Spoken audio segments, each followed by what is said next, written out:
Good morning. Welcome to our meeting for Wednesday, January 18th, 2023. I'd like to welcome everyone here today and ask if there's any declarations of interest from members of council. I'm not seeing any. I will move along to our land acknowledgement statement. The town of East Gwillimbury recognizes and acknowledges the lands originally used and occupied by the First Peoples of the Williams Treaty, First Nations, and other Indigenous people. And on behalf of council, I thank them for sharing this land. We also acknowledge the Chippewas of Georgina Island First Nation as East Gwillimbury's closest First Nation community and recognize the unique relationship the Chippewas have with the lands and the waters of this territory. They are the water protectors and environmental stewards of these lands, and we join them in these responsibilities. We are at deputations. I believe we have no deputations. Through Madam Mayor, that's correct. There are no Thank you. deputations. And we will move on to our workshop, and I will turn it over to CAO Webster. Thank you, Madam Mayor. Today we're here for a special council session, one of the many sessions we've populated in the months of January and February in accordance with council's direction. Three topics of interest today.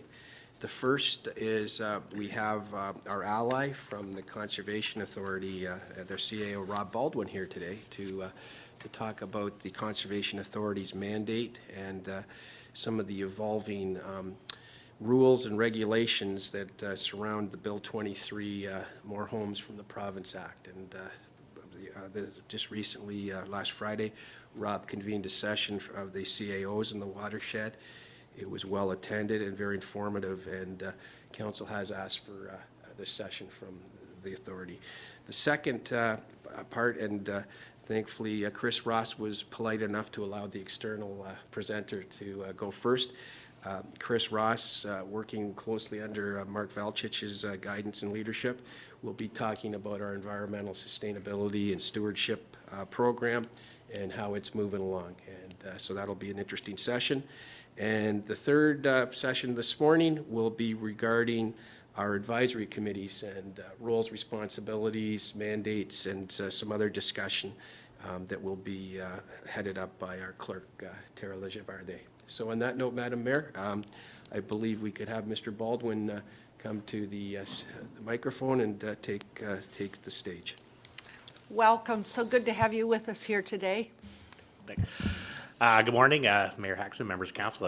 It's a pleasure to be here. It's been a long time since I've been in council chambers with the last few years, and also first off, congratulations to all of you to form the new council here in East Gwillimbury.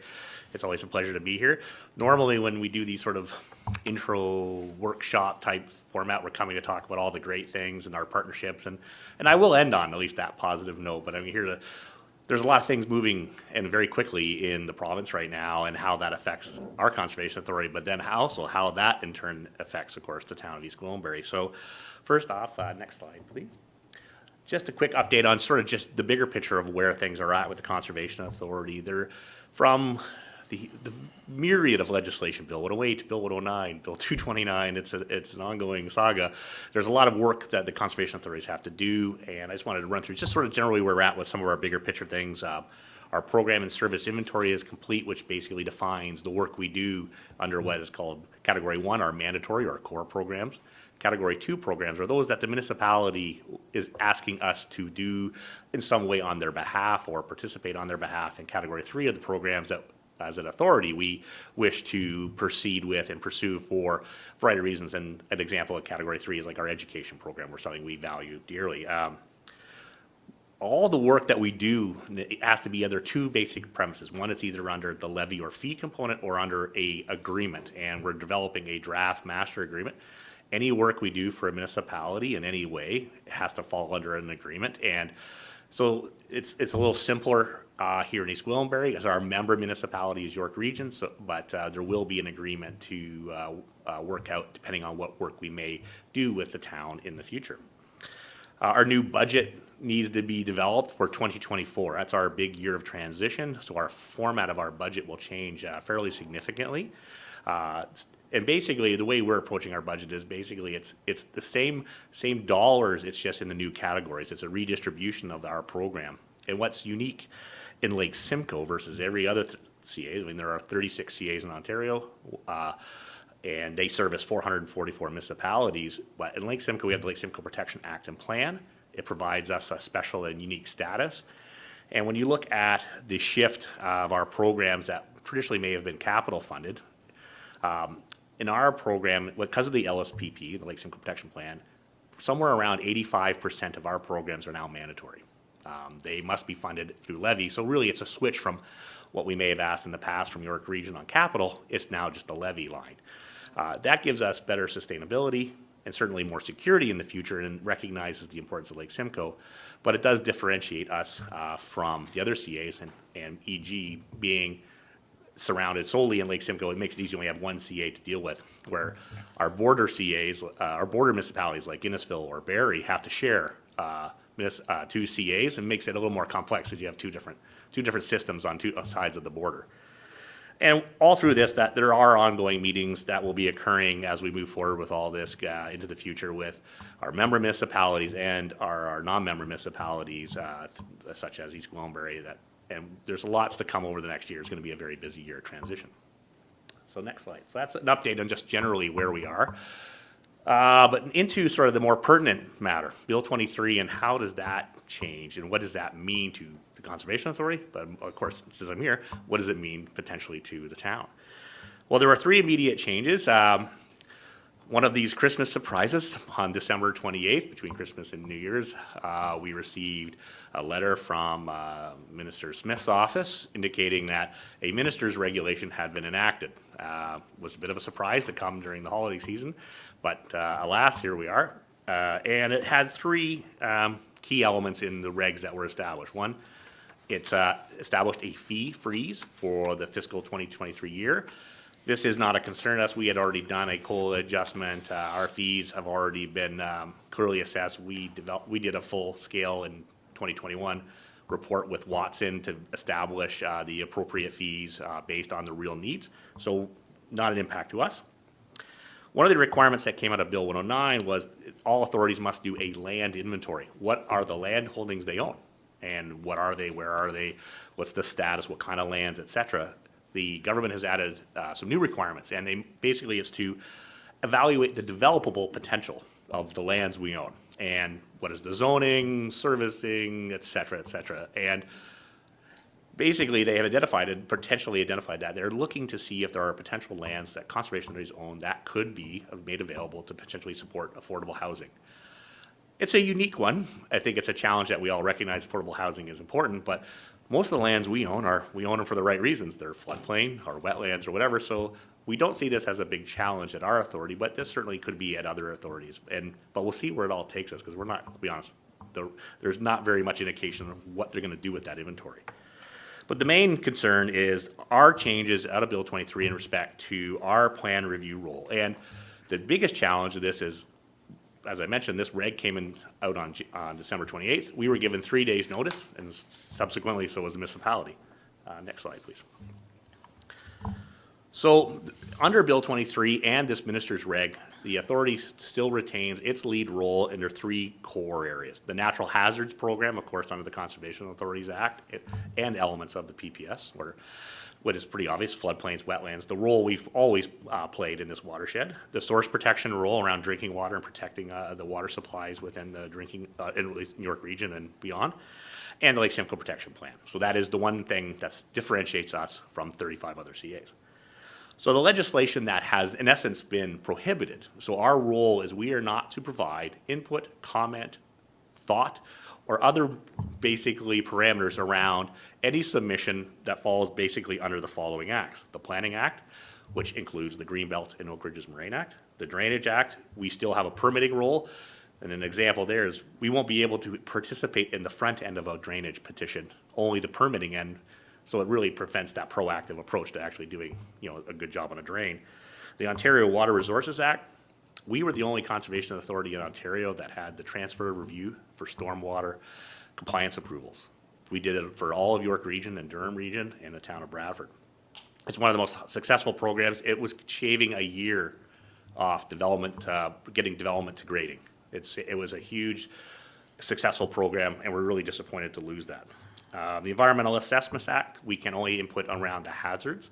That's not too much of a challenge. And some of the other ones where our role is somewhat limited already was the Condominium Act, Aggregate Act, Endangered Species Act. Next slide, please. So what's this sort of mean? Well, we cannot provide comment on new submissions in essence going forward under those acts, so our role.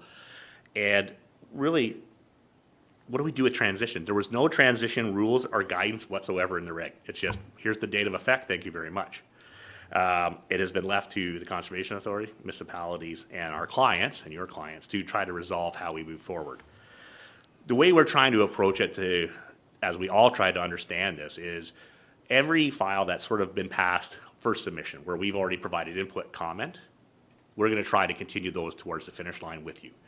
Because like we've already been there, and we'll work together to collaboratively. A client may push back on some elements of that, but I think collectively, I think we all be able to find a way to get to the finish line on those files. New submissions as they come in will be treated under the new rules. And that really will sort of change how we will look at some things, and I'll touch on that in a minute. So where we're at with transition, as the CAO mentioned, we did have a session on Friday for senior leadership within our watershed. I have a meeting this afternoon with Bill to discuss a build and OHBA session to have the same kind of dialogue with them to outline some of these changes. And also, we will be having to revise our planning MOUs to reflect the changes in Bill 23 to ensure we're consistent, and that will occur over the next few months. Next slide, please. So what does this, at the end of the day, what does it really mean? Well, we lost the stormwater ECA approval, as I mentioned. It's a minor impact. It's a small revenue generator, but it really will slow down the process. This was a integrated good news story. Sorry to see it go.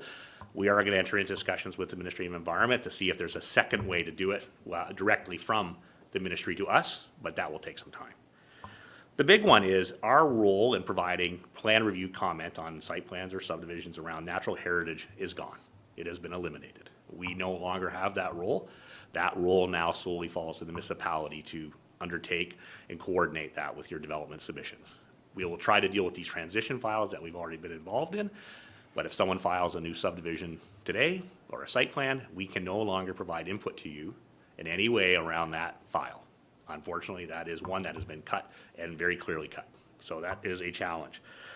The sort of the law of unintended consequences to this is also two of our offsetting programs, which have been very successful in generating the funds for restoration that are now basically eliminated. Our ecological offsetting program, which has been great to facilitate some of the challenges in urban settlement areas, and our phosphorus offsetting program, which has been one to generate and protect Lake Simcoe. The concept of no net increase of phosphorus to the lake is now dead. And that is some of the funding we have used to help support some of the great projects we've done here in East Gwillimbury. So we will continue to explore the phosphorus one with the province to see if there's opportunities. The province has indicated they're looking at a larger provincial scale wetland ecological offsetting program. No details on that. So next slide. So looking forward, and the word I've used to describe this for a few weeks, initially it's going to be chaos. It'll be chaos, to be blunt, for this year. Who does what, where, when, and under what timelines? There have been no instructions, no guidance, and there is none coming from the province. It's been clearly articulated. It is up to us collectively to sort out and move forward. What are our expectations of our building industry clients? How do we work with them? They're trying to understand the same rules and the same guidelines just as we are, and they're lost, and they're trying to understand what it is. You will be facing the changes in the timelines for approvals under Bill 109 as of July 1st. So hopefully that gives us a small window collectively to create that system so that you are not put in a position where timelines are affected because of this arbitrary legislation. So one of the things we're in the early days of just discussing what are the toolbox things we can provide to help you on natural heritage. Don't have any answers exactly on that, but what kind of things can we do to make it easier for you, easier for your staff, as well as your clients to help move through that. And also looking at any other type of development submission standards that can assist you in that role, as well as basically assist in delivering or under the Lake, even the Lake Simcoe Protection Act or others to say, how do we do this better? So It is a challenge, and one, we've only had a few weeks. We're moving quickly to try to work with everyone to do this, but is one that I know we'll be able to meet. It just is, unfortunately, it's a legislative way to deal with a few issues, and the law of unintended consequences are certainly catching all of us in a tough spot, and it's disappointing. Because I think there were better ways to do it, but we'll have to deal with what we're dealing with. So on to slightly the better note. Partnerships and collaboration, these are the things that you usually love to come and talk about. I mean, we've had a long-standing and a very successful partnership here with East Gwillimbury, and we'll continue to do so. I know that. Some of the areas of focus where we're continuing to work with staff. Big one is around stormwater inspection and maintenance. How do we assist you? We've been developing some programs and protocols working with the province on how to facilitate this and make it more efficient, more economical, and a lot easier for you at the town level. We still have some restoration funding, and we're looking for new ways to find new restoration funding to continue the support we've done. Some of the parking lots we did at both ends on the trail, and like those are the projects we don't want to see lost. We don't want to see those opportunities eliminated through these unintended consequences. So we're looking at new ways to find funding support through different programs for that. Climate change is one that we're all addressing, and one that we're working on looking at. What are the things and the tools that we can help provide you facilitate climate change at the local level, as well as how that ties into our watershed level scale. Technical guidelines, something that we're going to continue to focus on, and there's much more.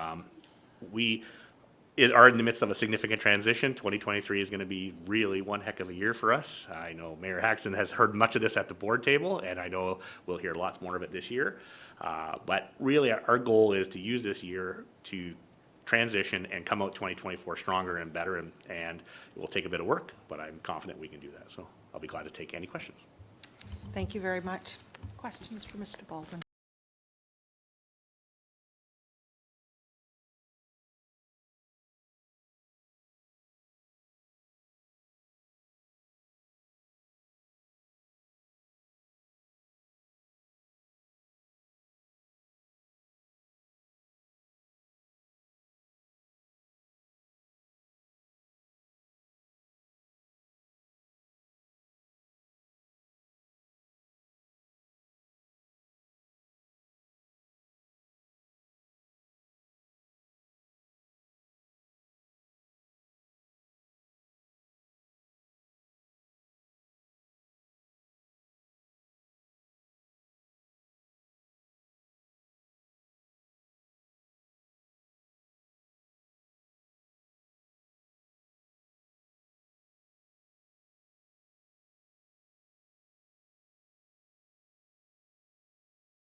We're live again.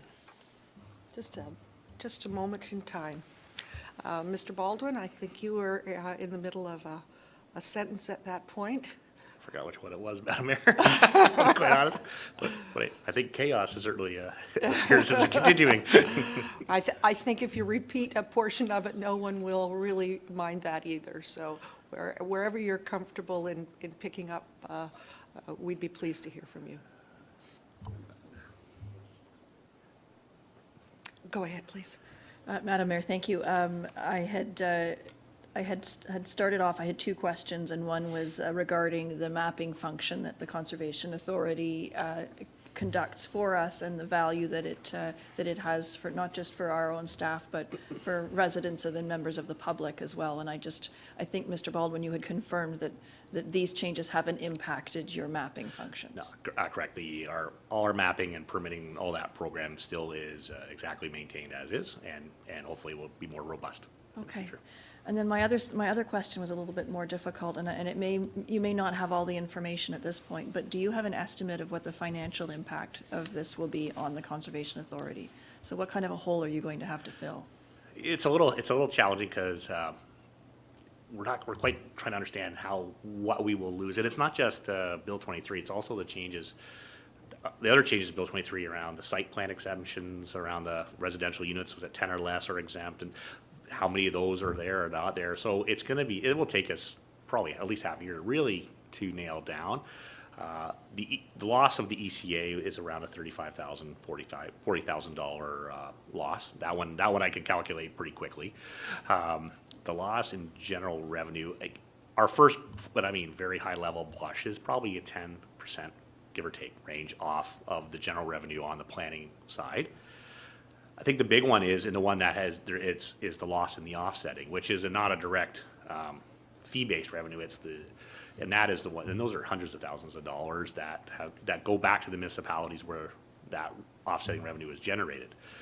That our water balance offsetting program will exist watershed-wide, and that one, in essence, works very parallel to the old phosphorus one. So we'll still be able to do a lot of work there, but the ecological loss, the offsetting revenue from the ecological one, is the one that I feel is the most damaging, because that's the work we've done on wetland restoration, just in the Rogers Reservoir, downstream of the reservoir, the large wetland project, the grassland projects that we're doing.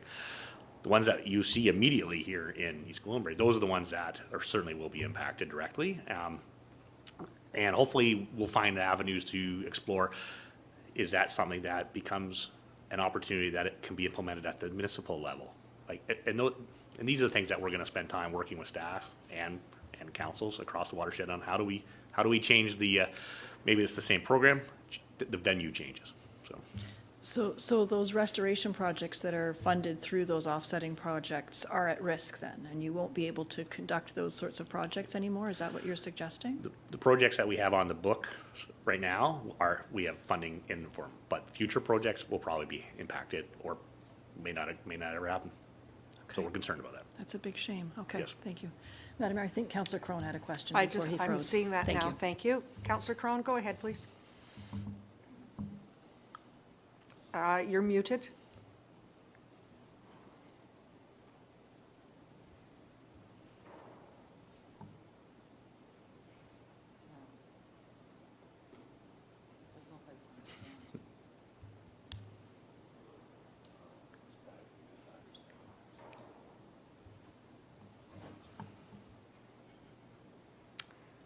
I'm sorry, we are not hearing you at this point.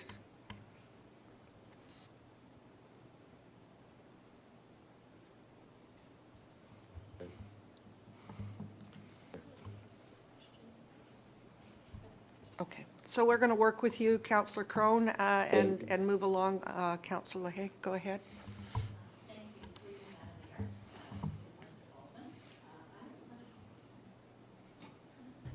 Through you, Madam Mayor, to Mr. Baldwin, thank you very much for your presentation. It was very clear and helpful to understand the situation and some of the impacts of Bill 23.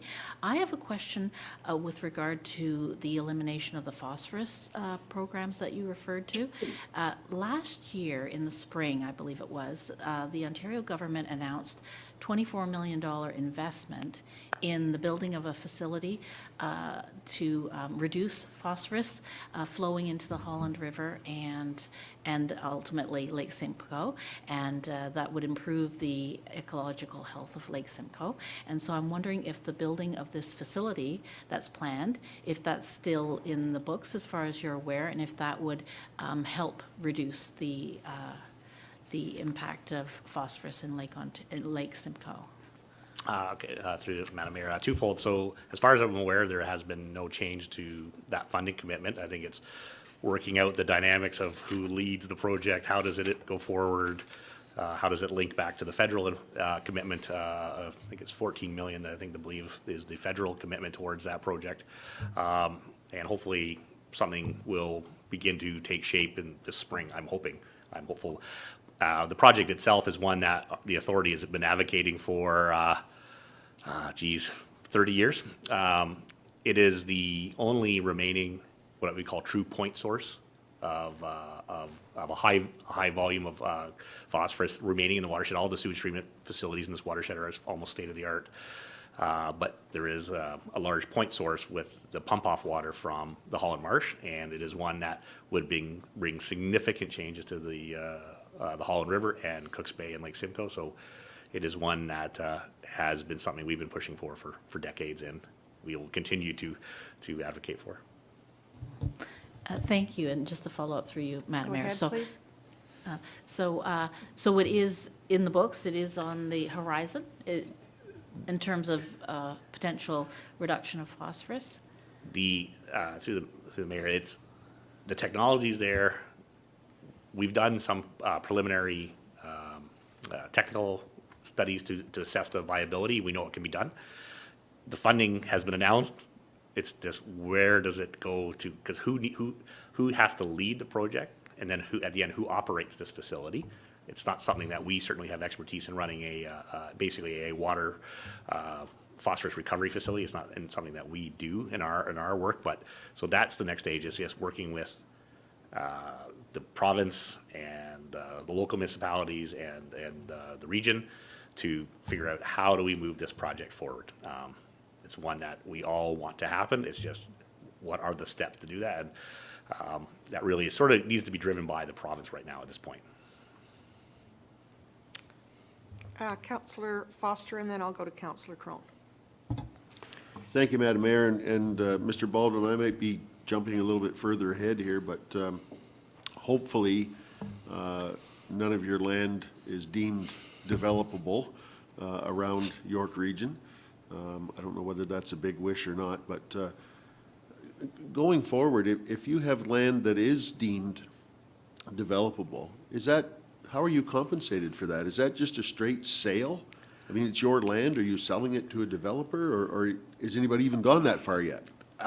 Through Mayor, I've been contemplating on what that may look like, and there's two types of land we own. One is land that was purchased with funding from the 50% funding, what they call Section 39. It was a funding scheme in the 70s and the early 80s. And then there's lands that we have acquired either through straight purchase or bequeath or transfers of land or what other mechanism how we got the land, but did not involve the province. We believe that the only way they technically could do it, and this is not full assessment, would be through an expropriation, and they are considering, for understand, potential changes to the Expropriation Act to allow these type of activities to occur to increase opportunity to increase land for affordable housing or attainable housing or whatever that mix is anymore. So I think they're not going to go to all this effort to us to identify the land without having an idea of how to potentially take some land. And I think they have some ideas on what they may or may not be after. And there are land holdings I'm sure some conservation authorities own that may be potentially suitable. I look at our land holdings and I don't see any that are likely to be in that category. But we would never permit someone to build in a wetland or floodplain to build housing like they want to. So it's kind of hard to then take it and then turn it into that through a different mechanism. So I feel pretty confident in our watershed that this won't be a challenge. But I'll caveat that as there's no guarantee. Councillor Crone, go ahead, please. Thank you, Madam Mayor. I hope everyone can hear me now. Through you to our presenter, Mr. Baldwin, first I want to congratulate you on the restraint and diplomacy that you spoke about Bill 23. I think if you were here on December 6th, we were a little more animated. So well done to you, sir. I have, not surprisingly, Councillors Roy DeClemente and Foster took some of my questions, but I will, especially regarding the funding. I understand that there's still some question marks around there, and you're trying to figure that all out. I just would, for the record, let you know that we're having some issues around funding too. So don't be looking to EG for a lot of support. But with respect to what Councillor Foster was talking about, developable land. How is this going to impact? The two parts.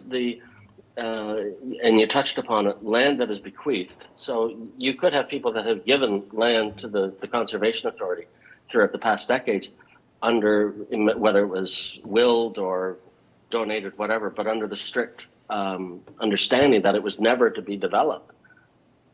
How would that operate under this? Is it going to put you in a legal jam for the province? Through Madam Mayor, many of the lands that we've acquired through like a bequeath are tied with pretty restrictive covenants on title, registered on title. We try to ensure that they're registered on title.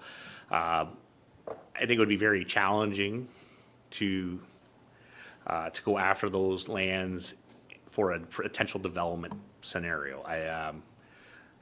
Like I said, there's no guarantees in this right now, but I think it would be very challenging. And most of the properties, that the one I can think of on the top of my head, that we've had through that are associated with some of our larger wetlands, like Beaver River Wetland File. We had a large bequeath up there. Our head office has very, very strict rules around our property at our head office in Newmarket. So I don't see it as a significant challenge because we do have them fairly restricted, but I think it would be I think the lands that they would have the most potential right to advocate for, from their perspective, will be the lands that they shared in the funding to purchase. And I did miss the one part of Councillor Foster's is how would we remunerate it? It would be a market level sell. Basically, what's the property value? I certainly have already reached out to an expropriation lawyer to say if we need to go there to retain, and he said expropriation actually could lead even to further funding under the matter. So that's an interesting one. I have no idea how this will all play out in the big scheme. It's one that I'm most, I guess, interested to see how it will evolve. Madam Mayor, through you, do you feel, because I know there's ongoing efforts to the state to get people to donate land, do you think that this could hinder those efforts? Absolutely, because if you see the potential to donate land that could be potentially sought after, it certainly would hinder that. And the thing is, there are other options besides us for land. The Nature Conservancy of Canada or others that are certainly willing and good stewards of the land. I certainly see that it would be a challenge that it's certainly going to hinder. We're at the point right now with everything going on, we're not actively, aggressively looking for land at this point in time. We're kind of taking a bit of we just, with last year's finalizing of the deal for the Lake Simcoe Preserve, the 900 acres in Georgina, we've kind of got a big file under our feet to deal with, and until this is all resolved, I think it's prudent not to be really active in the land securement business right now. I think it's wise for us just to take a bit of a step back on that. So I don't, unless someone came forward with a beautiful piece that they truly want to give to us, I think we probably will pause. Okay, all right, thank you. Madam Mayor, I just have a couple more follow-ups. Is there a particular element of this Bill 23 that really worries you, keeps you up at night? Is there one element, or is it the cumulative effect? I think it's Bill 23, Bill 108, Bill 229, Bill 39. I think it's all of them that they're certainly keeping me all up at night. There's no doubt about that. It's I guess the bigger threat I feel is the continued erosion of our responsibility, and our responsibility is really twofold: protect people from hazards and protect and restore the environment. So those are, it's difficult when you see that that continued erosion of, I guess, the fundamentals of why conservation authorities are successful. And I think probably the biggest part, maybe it's not what keeps me up at night, but I think my biggest disillusionment or our frustration is we have spent 2 decades building a relationship with our partners, whether it's municipalities or industry clients. We have the most legislated watershed in Ontario, but we have the highest environmental outcomes of the work we do with our development community, the work we do around trails, offsetting, all the other programs, changes to stormwater, everything else we're doing. And to see that sort of broken down through dealing with challenges elsewhere in the province, that is what is probably the most disheartening part of this whole process. Is we've really tried hard to be successful, and to watch it sort of be taken away, that one hurts. Okay, all right, yeah, well said. Just one last thing. I know through you, Madam Mayor, I know your predecessor, when I asked him what was the greatest threat to Lake Simcoe, his answer was immediate, and he said it was climate change. Do you believe that any of the recent legislative changes impacts your ability to deliver and defend the lake from climate change? Through the mayor, yes, it does. It weakens our ability to affect the changes that were positive around, especially adapting new growth to climate change, to both not only build them better, but build them more sustainable, that then protects the community and the lake. So yes, it absolutely does. All right. All right. Thank you very much for your answers. Thank you, Madam Mayor. Nothing further. Thank you.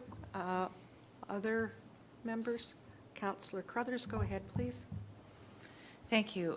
We're speaking of funding, and I want to ask about the federal freshwater action plan. I believe there was about $20 million last year in the budget. Just wondering, and some of that was to come to Lake Simcoe. Have you seen any of that money? Is that coming? Are your hands tied on it? Through the mayor, yes, we were announced as an eligible funding recipient of the freshwater action plan. We gave them a wonderful shopping list of great projects, and it's been very radio silent. Hopeful. My fear is, unfortunately, it will come in February, and work that needs to be done by March 31st with the fiscal, and hampers our ability to do anything. And we really are hopeful. Some of the work we're doing right now on the lake is leading edge in North America on invasive species, and some of the other work around nutrient cycling that is occurring. And our in-house limnologist, Dr. Ginn, has really become one of the preeminent experts in the Great Lakes system. So the small investment that we've been making is paying off in significant dividends to managing the Great Lakes. So we're hoping to say, add to that investment. We're like the laboratory for the Great Lakes. We see things happen very quickly in this watershed, this lake. It's not a giant lake like Lake Ontario. So we're hoping to push that agenda, and that's something of my focus, is to work with Mr. Piccini at the provincial level as well as the federal level to push to say, look, we're your lab, please fund us. So hopeful.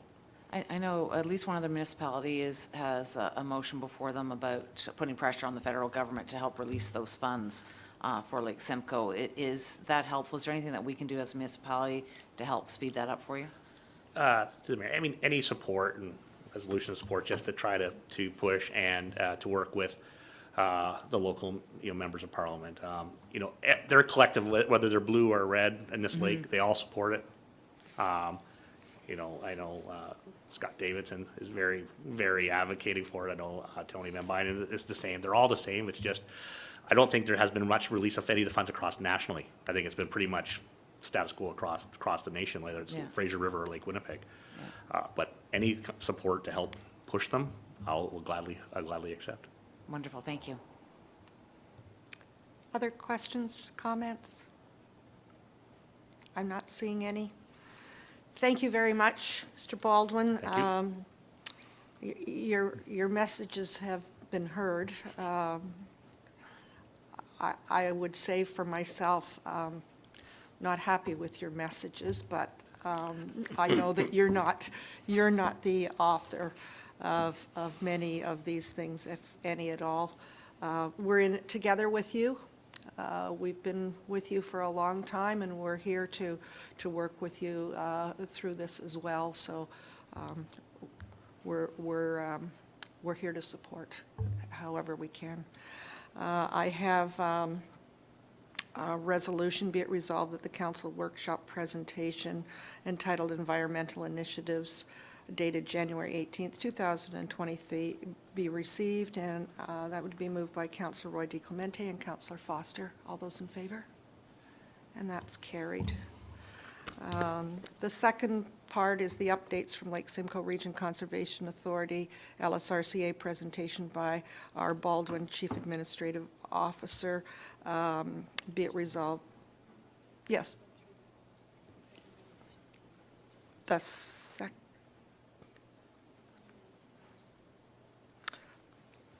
Thank you. Be it resolved that the council workshop presentation entitled Environmental Initiatives dated January 18th, 2023 be received?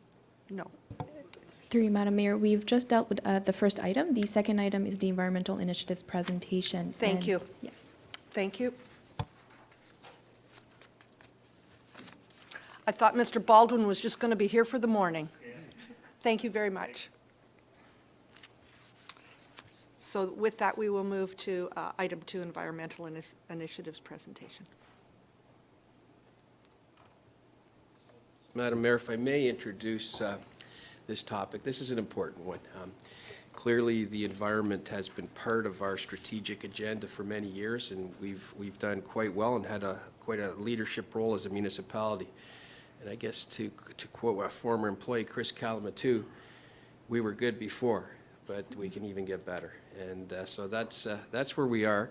And it's been really interesting watching the strategic plan discussions and exercise that has been ongoing since council essentially got elected, and how the environment and sustainability has become even more of a theme and a deliverable for this term of council. It's I think there's a slide here that our facilitator Margot Bagine has developed, and did we embed that in the presentation? And that's the if you just maybe, I think you double click, maybe just go back one.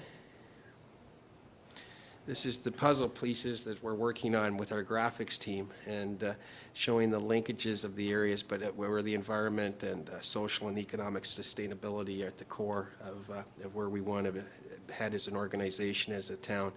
And on that note, I'm going to introduce our deputy, Mark Valchich, who is going to, he's really put the environmental mandate as a priority in his deliverables, and has been fortunate to recruit. And we have Chris Ross with us now, and Mark's going to introduce this very important topic for discussion.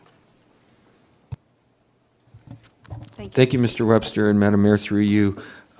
Just by way of just look back a little bit, it was during the budget process for 2022 when council at that point established a priority capital project. I call it capital because it was money that was set aside for us to go out and secure services of an environmental specialist and expert that could help us coordinate and sort of establish sort of a baseline of where we are at in terms of our environmental agenda, and more importantly, where do we want to go and how do we want to get there. And so we were very fortunate around the midpoint of 2022 to recruit Chris Ross. You have seen Chris do some, I think she was in front of council for sort of a first very preliminary update to you at about the 3 or 4 month mark. She's been just over 6 months now, and is really going to give us an understanding today of what she has found in terms of what we call what's our current state look like? Where have we been? Where are we? And then really our next steps, Chris is going to talk to you about, is establishing that vision about where do we want to be, what we call it sometimes future state, and then most importantly, what do the action steps and strategies look like to move us forward. And you're going to hear a little bit about what Chris is proposing as what we call the way forward. So I'm delighted to have Chris on our team. She's been an incredibly strong addition, and really look forward to her presentation to you this morning. So I'll turn it over to Chris. Sorry, Madam Mayor, members of council, and senior management team, and everybody on Teams. Good morning. I don't know if it's too late to say Happy New Year's to everybody. I heard that you have until the 31st of January, so Happy New Year. It's the first time that I'm saying that to you, so yeah. Thank you for being here this morning, and I came to bring you, yeah, there. First, we are going to do a little bit of a reminder why we are doing this work. And can we go, sorry. I'm sorry, yeah, can you please follow the link?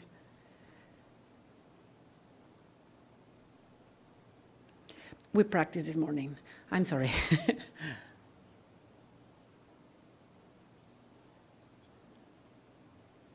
So why we are doing this, I want to point out that EG is not an island, and everything comes from the international level. I want to point out that there is this Paris Agreement and the Sustainable Development Goals and the Global Biodiversity Framework that was approved just last year. And that kind of sets the framework for the policy and legislation that we have in Canada from the federal government, acts and policies and strategies. And that goes down again a level to the provincial level, where we have the policy statement, the environmental plan, the Lake Simcoe Protection Plan, and other legislation that allows us to have a clear picture of what we need to do with environment and what is our framework to act on that. The next level is the York Region and Lake Simcoe Conservation Authority. And again, we have this alignment of policy and legislation that keeps like cascading down and comes into the local level for East Gwillimbury, where we have approved legislation and policies and strategies like the official plan, the strategic plan, the Thinking Green Sustainability Strategy, and suggested policies and plans that we are putting in place and that are important and that are in the framework of the strategic plan for EG. So let's go back, please.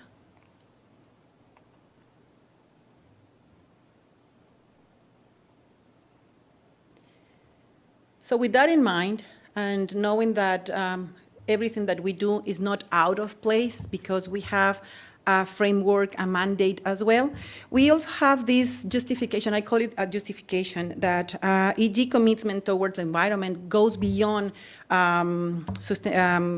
goes to a resilient community and building a sustainable community. And we have this, we reviewed this last year, but I think it's a good reminder to know that the Federation of Canadian Municipalities states that with municipalities influencing roughly half of Canada's greenhouse gas emissions, it's essential to scale up solutions to transition to a resilient future. There was the need to compile available information, analyze and report environmental initiatives currently part of EG. And this work that we are doing right now defines the baseline for the environmental strategy and identifies gaps and opportunities to prioritize the following steps and actions. And I like to point out what the Thinking Green Sustainability Strategy says. It was approved in 2009. And even though a sustainability strategy is not required by statute, it is a valuable instrument to help build support sustainability strategies and to demonstrate commitment towards building a sustainable community. So part of that,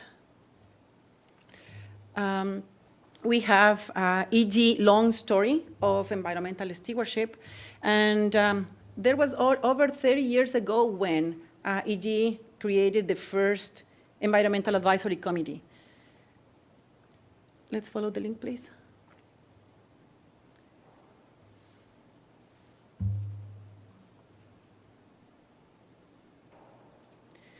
So this is the first bylaw for the creation of the Environmental Advisory Committee. And we have here that it was created in 1991. And by that time, EG was already talking about the 4 Rs: reducing, recycling, reducing, and repairing. And we think as a team that that is a very advanced thinking by the time. I'm sorry. This was,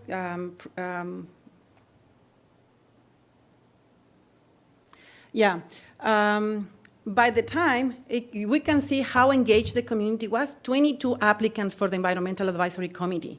And there was an informal meeting held in 1991. And this is very suspenseful. I'm sorry. And We're fine, we're following you along. you can see the names of the first Environmental Advisory Committee. You may recognize one of the names as well as part of current council.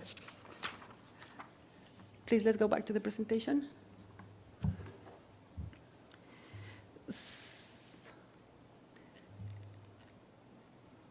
So as we see,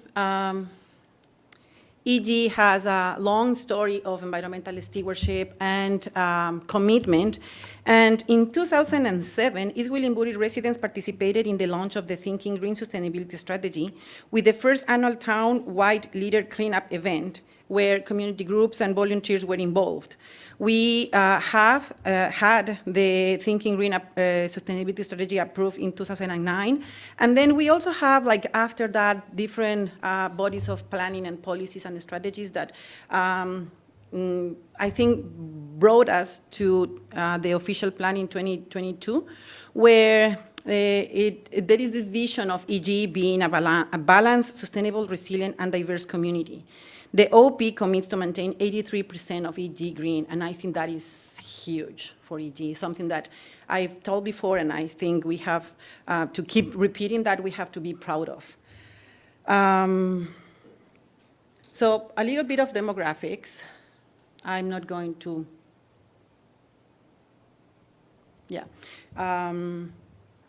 basically, we know that we are the fastest growing community in the region. We also know that we have several growing areas and villages. Something that, when I was reviewing the demographics of EG, caught my attention was that we have a young population that is, the average age is 2.2 years younger than the region and 2.7 years younger than the Canada average. And why this is important? Because this is relevant for active living, for transportation, and other related programs when we are talking about this kind of demographics. But also talking about demographics and EDI, something that also is important for us to note is that there are 46, people in EG comes from also other 46 countries. And there are 72 other languages spoken in EG. More than 400 people reported to be First Nations or Métis in the last census, and more than 1,000 people don't speak English or French. So I think that is important to note when we are talking about giving programs for the residents.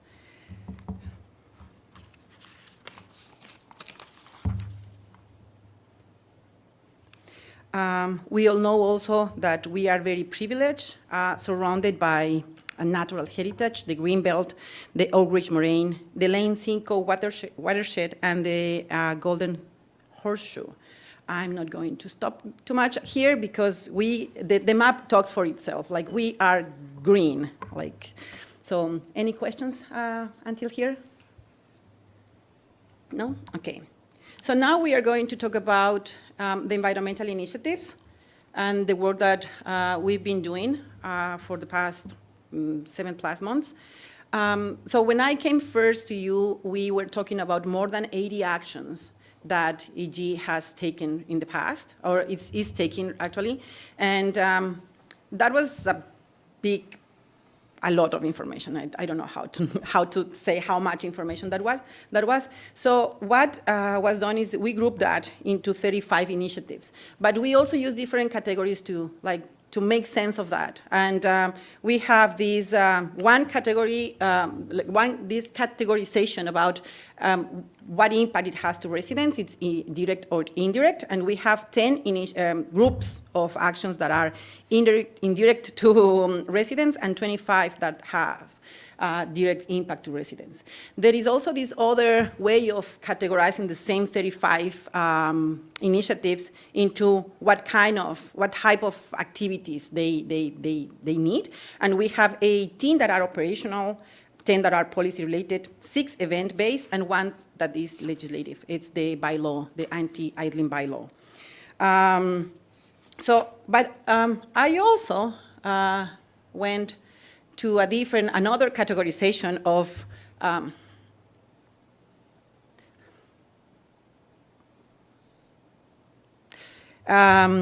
elements that probably can be part of the strategies that we are suggesting.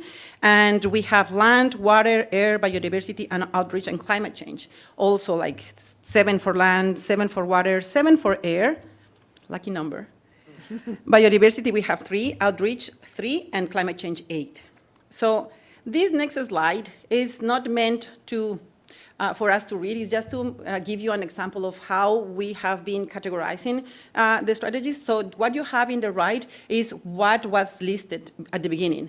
And then we have the grouping category. In this case, the first one is the green field strategy that is operational, that has an indirect impact to residents, that is categorized as air, because it directly impacts air quality. And then we have 3 actions that are part of that. And then we have other actions. With climate change, for example, there are one group category that speaks for 7 actions that we've been taking. Do we have any questions? Not yet. So now we go to the happy part, the part that we have to be proud of, and the achievements. What have EG accomplished? I don't know, in the past, while. It's wild. So in waste production, EG is the lowest producer of residential waste per person in the N6 region from 2017 to 2020. And it was the second lowest in 2021. It was only 1% increase in waste production per resident in the past 4 years. And the total waste, And EG also has the highest waste diversion. We have 70% of waste diversion. It is higher than the Canadian average, that is 45%, and is higher than the provincial average, that is 50%, and is higher than the regional average, that is 68%. I can say that this is a great number, but we can do better and be better, so let's take it down to more. We have also the textile collection program, and they started in 2020 in partnership with Diabetes Canada. And for 2020, there was a collection of 18 tons of clothing, textile. This means that it has been more than 400 tons of carbon avoided into the atmosphere. During the first 3 quarters of 2022, it has been accomplished more than 15,000 kilograms. And we don't have the results for 2022 yet, but we expect that is going to be close to 20,000 kilograms for the past year. For the litter cleanup program, in 2022, the program changed, and it was directed to residents according to what they request. EG provided kits, and we have an estimation of 1 ton of litter being picked from the streets and public areas. This is just an estimation, but according to how many kits we deliver and how much weight those bags can hold. But I think it is important to note that in 2022, we might have picked a ton of litter from the street. Also we have for water, achievements for water. And we have the inflow and infiltration reduction strategy that was initiated in EG and became a regional standard. Also something to say yes. Your region, local municipalities and development industry partners have reduced inflow and infiltration more than 22 million of liters per day. And EG has reduced 200,000 liters per day. And it has been achieved through multiple rehabilitation programs and the introduction of the EG Sustainable Development Incentive Program.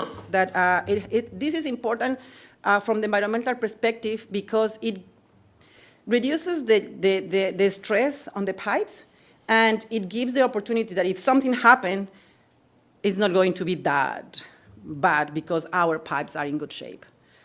So for climate change, from the climate change perspective, I think this is huge as well. Also, the salt management plan, it is awarded a Healthy Water Award by the Simcoe Region Conservation Authority in 2019. And it's because it's a very progressive program. There is this anti-icing program best practice that includes adjusting the salt rate to optimize application of salt. But it's not only that, it's also about modernizing technology to improve distribution, to build capacity inside, in-house, and give staff training to know how to put salt, how to make the operation and that, and also includes the proactive application of salt brine to approximately 90 kilometers of roadways. It is interesting to note here that even though the kilometers of roads and sideways in EG has go up, the amount of salt that we've used go down by 78% since 2013. And that is very good for the lake and for everything else around. In air, I am very sorry that I am falling a little bit short here because the accomplishments that EG has achieved are bigger, but it has been hard to quantify. So what we have is just a little example of the hybrid service delivery model that was quantified last year, and we have reduced or avoid 36 tons of carbon into the atmosphere. And it's also the anti-idling control bylaw that even though this is a bylaw difficult to enforce, it is important from the social marketing perspective because it gives people like, yeah, there is this bylaw and I have to care about this. So it seeks to promote environmental awareness even though it's challenging to apply. We also have other achievements in biodiversity regarding invasive species. With invasive species, there has been a couple of programs that has been worked collaboratively with the Conservation Authority, and that is the emerald ash borer and Limantria dispar. I believe that the report for one of these, I don't exactly remember, sorry, which one is coming soon. We also have the town greenhouse, and this is interesting too because it's locally producing plants for parks and gardens and also promoting native plants and pollinator gardens. We also have the No Mow May that it was started by the Environmental Advisory Committee that promotes late mowing of grass. And also the Butterfly Way that in 2022, EG became part of the Butterfly Way with 15 pollinator gardens. Some of them are the town's property, part of the gardens that we have as a town. And it was initiated through the Environmental Advisory Committee as well. We have community-based initiatives. This initiative was promoted by the Suzuki Foundation. With outreach, and this is something that I have to be honest, I've been looking about this and it came together just a few weeks ago, the outreach that, what EG has been doing in outreach. I have to be honest, I had this feeling that there hasn't been outreach in the community. It has been, probably not in huge scales, but it has been interesting things that are happening in the community. For example, the community open houses. There are environmental dates and events like the Nature Day and Earth events, and events that are there are meaningful events happening through the library. For example, the solstice celebration that was done in December, the ethical space in fall. It was I think, in Mount Albert. The Environmental Advisory Committee is also a great resource to connect with the community. And they have participated in open houses, and they have a booth, or they had a booth in the farmers market last year or the year before. With climate change, EG has the Climate Change Reserve, and there has been also adaptation actions. This is also falling short because it's difficult to quantify, but there has been these adaptation actions and preparation. It's not mitigation, it's more like being prepared for a storm. So there has been sand piles piled for the town. There has been like the adaptation of the operation. So we pre-treat the roads before a storm, so it's not that chaotic when the storm comes. And there is also this important role from the libraries being cooling or warming centers in the case of extreme events. Any question? I'm not seeing any. No? Go Okay. ahead, please. Either you are bored or very interested. No, And hold the second. very interesting. I'm watching here, people are taking notes, so I think people are very engaged. Okay, so then we have this that it was supposed to be a stakeholders and partners mapping, but the map was not great. So this is a better looking at that. This is not a comprehensive list of partners, but is the partners and collaborators that I have the opportunity to connect with since I came here. One connection that is very significant and is especially close to my heart is the connection that we did with the Chippewas of Georgina Island. We were invited to a meeting with the team there and to speak about the projects that we are doing and they are doing and seeking opportunities for collaboration. And I truly think that we can build an environmental partnership, more than that, but in my case, environmental partnership that respects and collaborates with them and us. Here should be also, but it would be so crowded, so it would be at the end of the day the same ugly map that I did at the beginning. The N6, we have connected with the N6 municipalities, and we have been in close conversation with them, especially Aurora and King. They have been big resources and support for the job that we are doing right now. And we have also talked with Markham, Richmond Hill, Newmarket, and Georgina. The idea that we have is to create a working group for the N6, because we understand that the environment doesn't understand borders, and whatever we do here impacts our neighbors and vice versa. So this year we are hoping, we have a first meeting of the N6, a first environmental N6 meeting last year, and we are hoping for this year to have a second meeting at the end of March, and hopefully a symposium where we can come together a whole day or a whole morning to talk about our programs and achievements as well in municipalities. The idea is to share knowledge, to share our experiences, and also to copy some of the work that they are doing, that we are doing.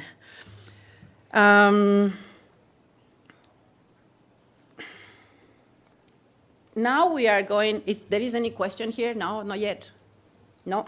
So let's talk about the opportunities that we have. The Regional Environmental Network, we just spoke about that, but there are various environmental organizations, networks, and groups that possess a wealth of technical and scientific information and resources. And we know that collaborating with these partners is the smart thing to do, not only because it's cheaper, but also because we are going to have a better impact if we work together. These organizations range from being regional associations, such as the Association of Municipalities of Ontario, federal, like the Federation of Municipalities of Canada, and international, such as ICLEI, that they are an international organization of municipalities. And we know that participating and promoting these networks facilitate cooperation and partnership, as well as maximize results and resources. Another opportunity that we have, and we need to pay attention to this right now, is to improve our recording and reporting system.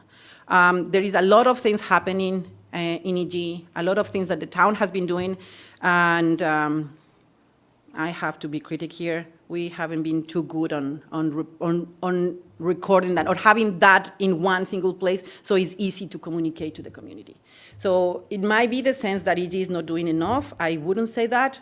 It's just that we need to be better at communicating what we're doing.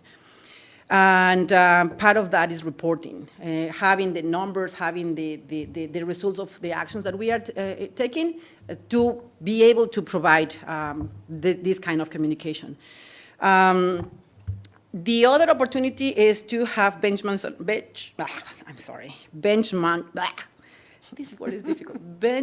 and targets. And I was thinking, initial list can be greenhouse gas emissions, waste production, we already have those, waste diversion, energy efficiency, water conservation, and water protection. These are already things that we are doing. We just need to compile them in one single space, document site, and be able to have one of the ideas out of this work will be to have a scorecard. So we have like an infographics that talk about the environmental achievements that we have had.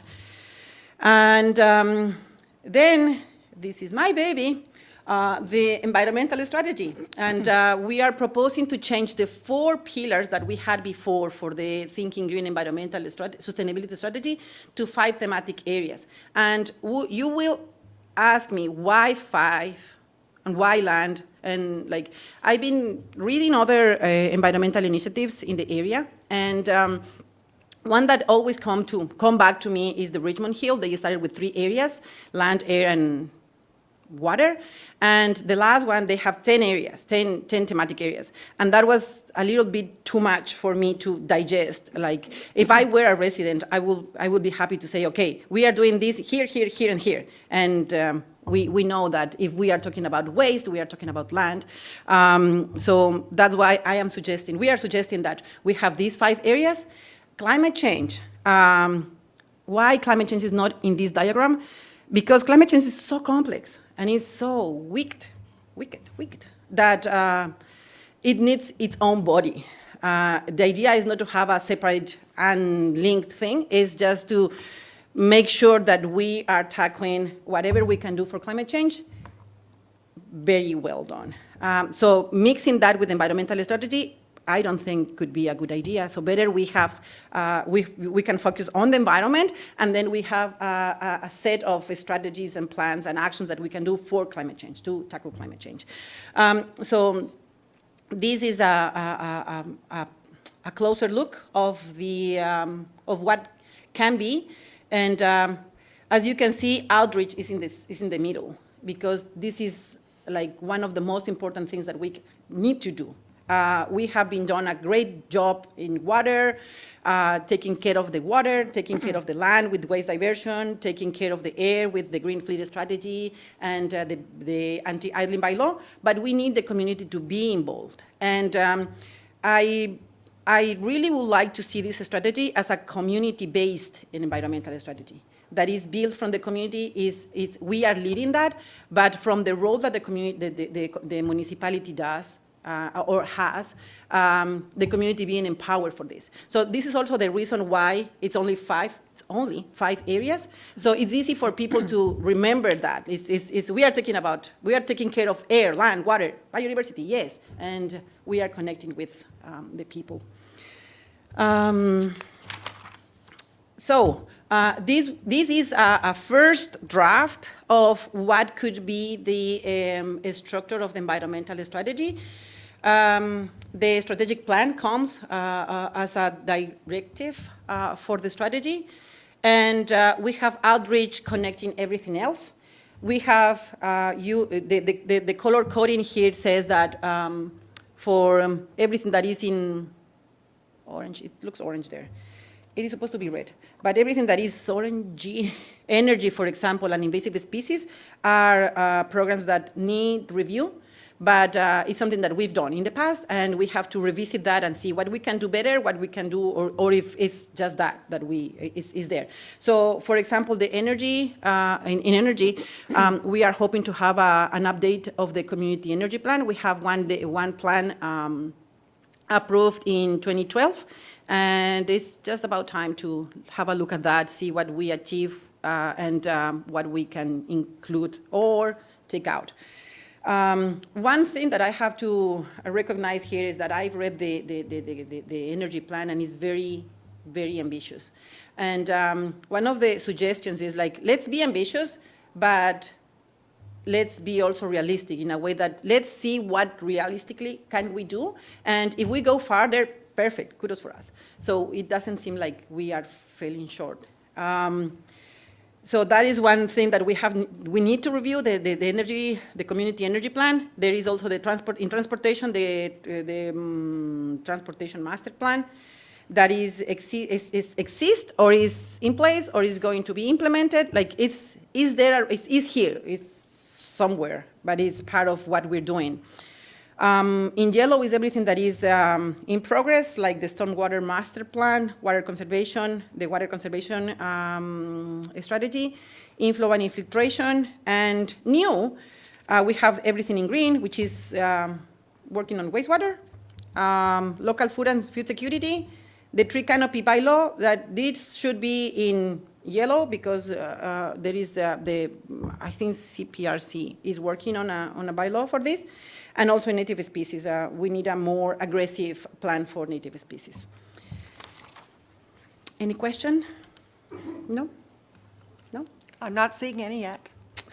Okay, so the way forward. First, I want to talk about the Clean Air Council, because this was supposed to be something,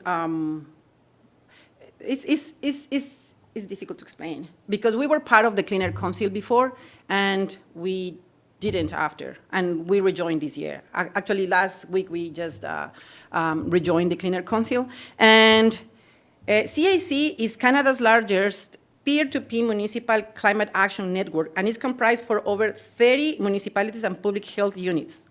They've been working since 2000 and collaboratively with the development and implementation of clean air, climate change, sustainability, and resilient actions. Clean Air Council members' jurisdictions represent 10 million people and have completed more than 1,000 climate actions, reducing 14 million of tons of greenhouse gases emitted to the atmosphere. So in 2020, over 1,000 municipal staff participated in 35 workshops and webinars focused on priority areas that aligns to what the town is doing. I have participated in several of them, and they are a really good resource for us to have in our reach. They work in low-carbon buildings, both at the corporate and community scale, low-carbon transportation, active transportation, electric vehicles, municipal fleet greening, climate action and equity, applying an equity lens to climate action, climate lens, creating a climate lens for municipal decision-making. So the benefits of being part of the Clean Air Council is that we will, like for training purposes, more than 20 workshops a year, more than 24 webinars a year, and there is also reports and also they are working now in including nature-based solutions and climate actions in agricultural sector. They also help communities, municipalities into their climate action plans and community energy plans. And with every 4-year municipal term, the CAC identifies declaration actions that member municipalities will advance. Municipalities report back on progress on these declarations every 4 years. So for EG, our declaration report will be in 2027. Also, the CAC provides opportunities to collaborate with CAC members to join submissions. So one of that is I was contacted by Markham, and they are thinking on having a community inventory. I don't exactly remember the name of the project, but it's related to the energy inventory in the community. So if we participate together, it's going to be cheaper than if we ask that inventory to be done by itself. So that is one of the things that being part of the Clean Air Council, it's one advance of being part of the Clean Air Council. Going forward, in 1 year, establishing a consistent recording and reporting standard, it will be like a good 1 year plan to have. continue the network with the stakeholders, include equity lens and in environmental planning. As we were talking before, like how diverse the community is we need to consider that as in everything we do, especially with the environment, given that the environment impacts everybody and is closely connected to the well-being of the residents and everybody. We need to develop an engagement strategy for community stakeholders and partners, and we need to strengthen the environmental working group. What is this group? And I didn't realize that it's mostly no one knows that these groups exist more than the members. So this group, we are like, 6 people from the town, general managers, and me trying to coordinate the environmental initiatives in town. But now I am the face of this work. However, with me is Aaron, Mark, Mita, Margot, and Mike that are part of this team. And we are in constant communication, conversations about what is happening, what we're doing, what can be done better in terms of communicating what is happening. I think this is an important thing to do too. And initiate the environmental strategy process. So one of the things that is very necessary for starting this is to establish a community-based baseline with the community, as I said before. So I am planning to have community meetings and participate in every event that is possible to participate in order to start talking with the community and have this input from them. Initiate a community-based process to update environmental strategy and identify indicators from an environmental scorecard. The environmental scorecard, we can start that, not the scorecard, we can start the indicators right now. So by the end of this council, we have like a scorecard saying, hey, this is what we achieved during our term. These indicators, that support the work because we are monitoring and something that is not here and is we think that is very important is the climate emergency declaration. I am going to quote here the Association of Municipalities of Ontario in that over the years, municipal councils have declared climate emergencies and developed climate action plans to complement the municipal energy plan they require to complete and help address the local impacts of climate change. To date, more than 2,300 other jurisdictions around the globe, 4 of them are part of York Region, 3 of them are N6, have declared an emergency. In this regard, there was a presentation on March 2022 from the Environmental Advisory Committee to Council indicating EAC's support for this declaration. And because it was previous to me, I'm going to pass that to Mark to talk about that process, if that's okay. Thank you, Madam Mayor. And as Ms. Ross has said, the Environmental Advisory Committee did come forward with a report or some perspective and recommendation around an climate change emergency declaration. At that time, however, we were in the midst of our own local emergency related to the global pandemic.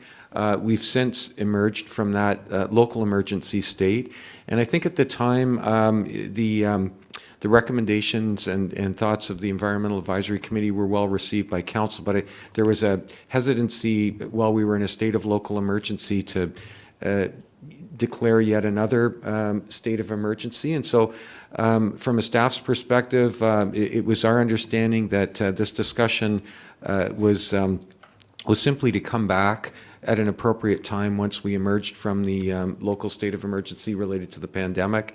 And so one of the things that Ms. Ross is suggesting is that it would be appropriate at some point in either the first or second quarter of 23 to perhaps have that conversation again with Council, and certainly staff would be supportive of it based on what you're hearing from Ms. Ross today and the steps being taken by other municipalities.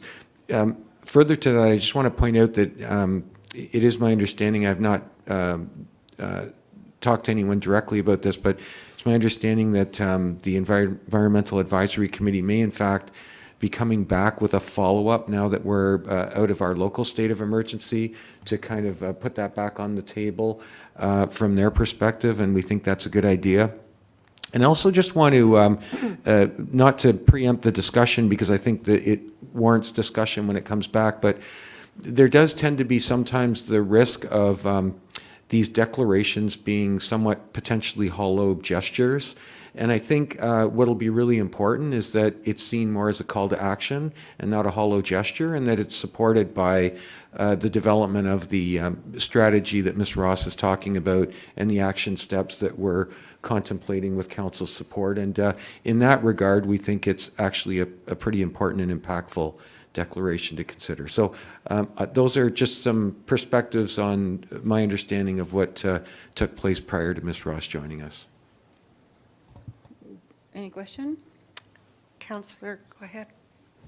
Thank you, Madam Mayor.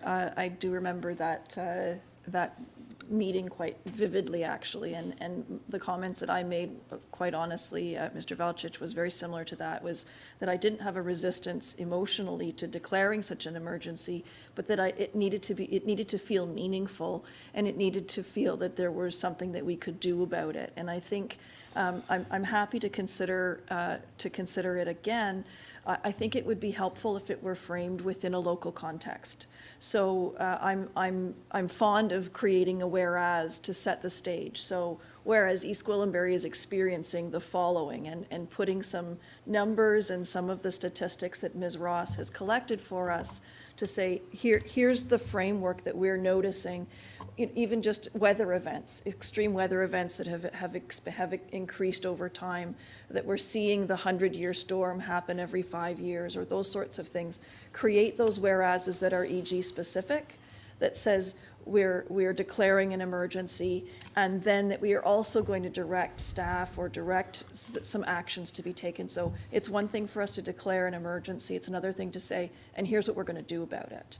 I think that would be meaningful and helpful, and I would absolutely support something that would look like that. Thank you. Councillor LaHaye, go ahead. Thank you. Through you, Madam Mayor. Thank you very much, Chris, for your comprehensive presentation. It was very engaging. I want to go back to a point that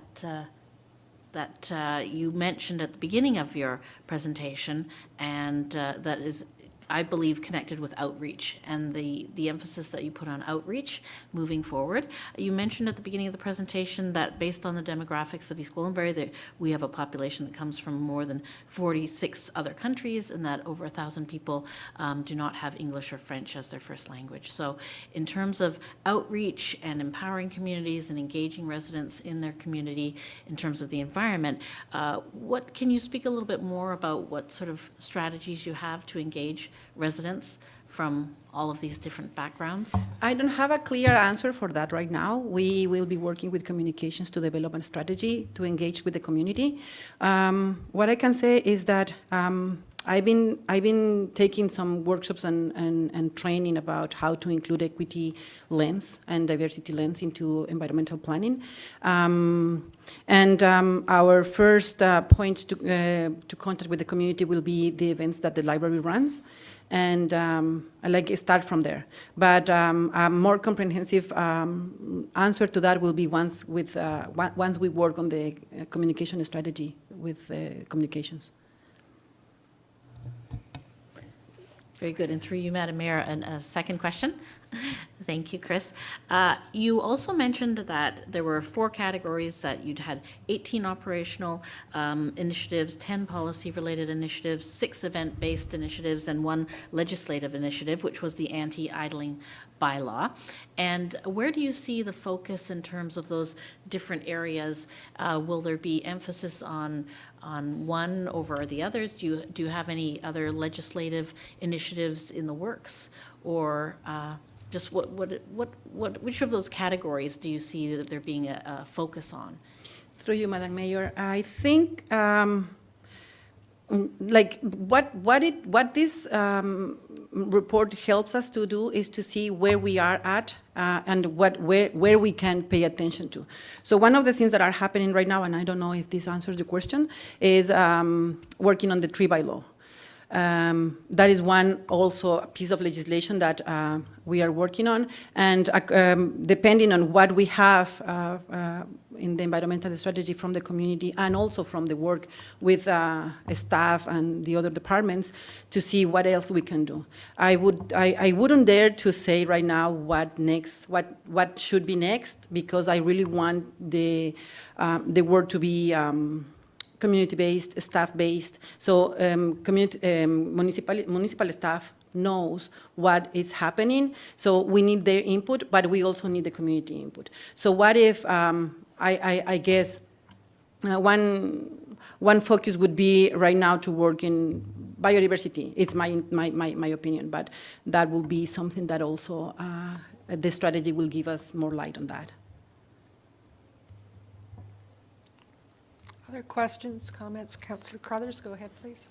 Thank you. I see from our agenda you still have a few slides left, so I'll save my overall comments for the end. But I think we were just talking about the climate declaration, and I want to echo what Councillor Roy DiClemente is saying about, and Mr. Valchik as well, that it can't be a hollow statement, that there has to be that call to action. I think setting it up as a call to action is going to be really important. I know that the AC has already submitted their report on this, on bringing this back. So I think that the staff report that either follows that or comes to council at the same time, that has those whereases that Councillor Roy DiClemente is talking about, that has those calls to action. I would love to see that come at the same time so that when we receive that report, we're ready to declare that emergency in response to that, because the committee has been working on it. They took the feedback from council when they first presented and have been working on the follow-up report ever since. So they're excited to bring that back, and I look forward to when that can come back. But I think doing it along with the staff report might be a really good idea. And, you know, I equate it sometimes to our land acknowledgement, that we say our land acknowledgement at the beginning of every meeting to reinforce our belief in our roles and responsibilities in truth and reconciliation, and we have to make sure that we are living that it's not just something that we say at the beginning of every meeting, that there's actions that take place behind that. And I think the climate emergency declaration is much the same way, that if we declare it, and I really hope that we do, that it is seen as a call to action, and that everyone across this table understands what it means, and that no one thinks it's just hollow words. And so I thank you for everything you presented so far, and I'm anxious to hear the rest. Thanks. Okay. Any other questions or comments? I'm not seeing any. Go ahead, please.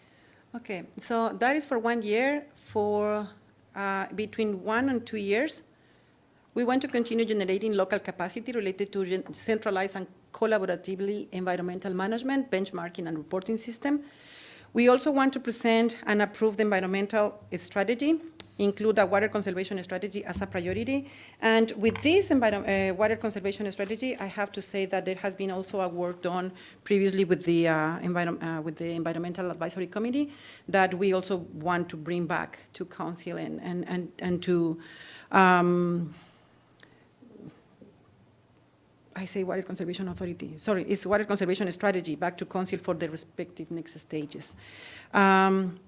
Design, what would be the next, also part of these 2 years horizon will be design a community-based climate action plan that promotes adaptation and is directly related with the climate action plan from the York region and the Thinking Green Environmental Strategy for EG. Measuring avoided impacts can be difficult because climate change is full of uncertainties. So we also need to keep in mind that adaptation occurs in different scales, in multiple scales. And for between 2 and 4 years, we have already an updated community energy plan linked with the climate action plan, the official plan, and the environmental strategy. We have implemented or are implementing the environmental strategy and climate action plan. We are monitoring and assessing, we have a monitoring, assessing, and recording system. And in 4 years, we can go back and evaluate what we've done with environmental strategy and design and present environmental and climate change scorecard. And in 5 years,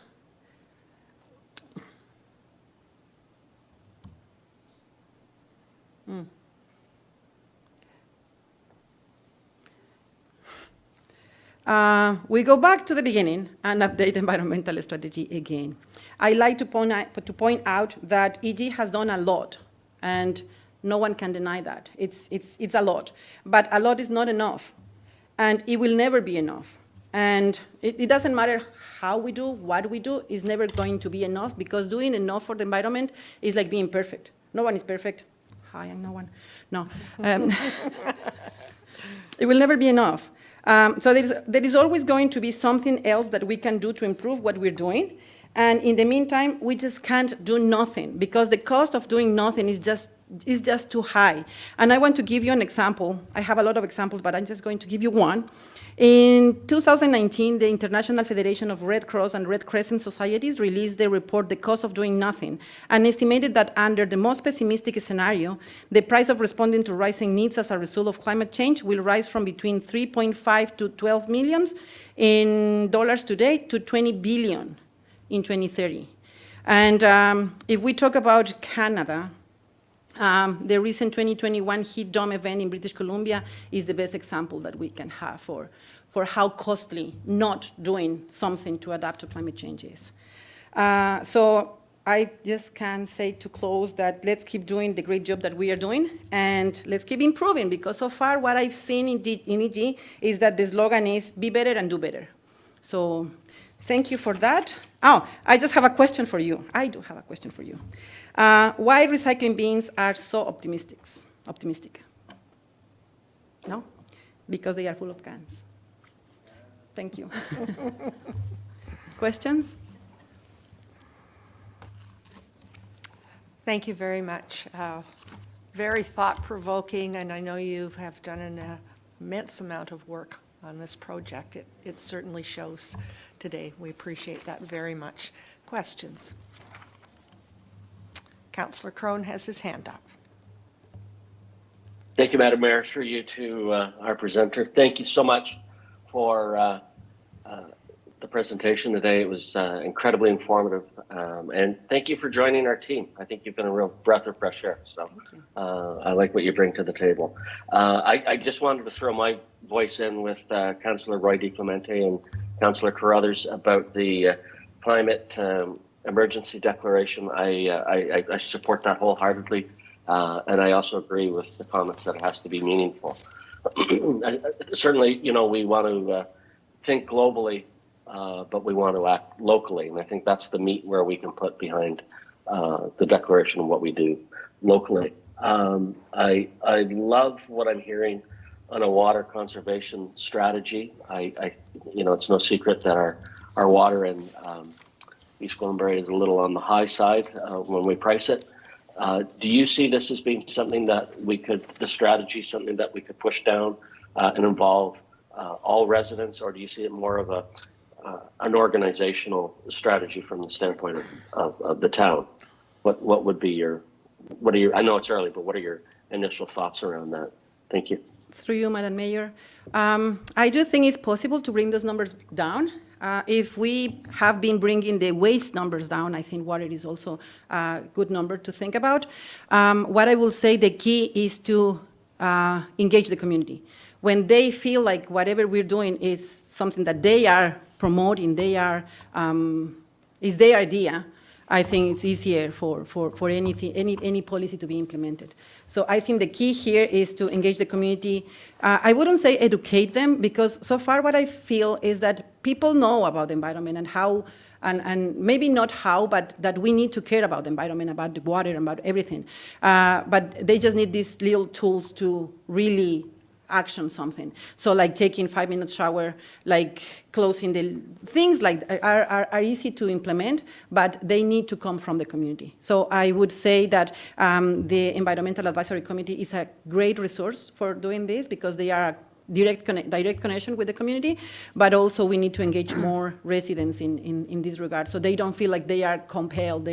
It's an obligation, but more is like, I am doing this because I care for tomorrow. That is the key message that I would like to bring to the community. Thank you very much. Any other questions, comments? Councillor Foster, go ahead, please.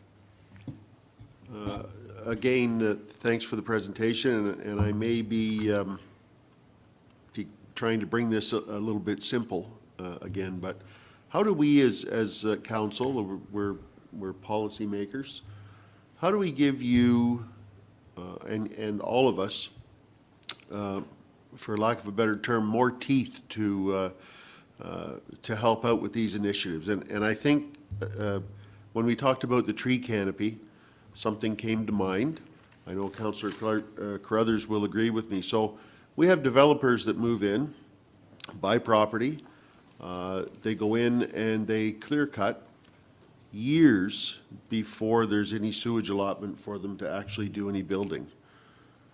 So if we're talking about tree canopy, we need some teeth to be able to say to those developers, no, you're not going in and clear cutting this 100 acres for a couple of reasons, the environment being one. The second part of it is, it seems to stick out to me, we talk about how we have a 2-to-1 replacement ratio on trees. I'm quite certain that developers that move in, and the one I'm thinking of is the north west corner of the 2nd and Dome Road, right where Councillor Crothers lives. Her and I stood in her driveway the other day and watched a company come in and clear cut a fence row.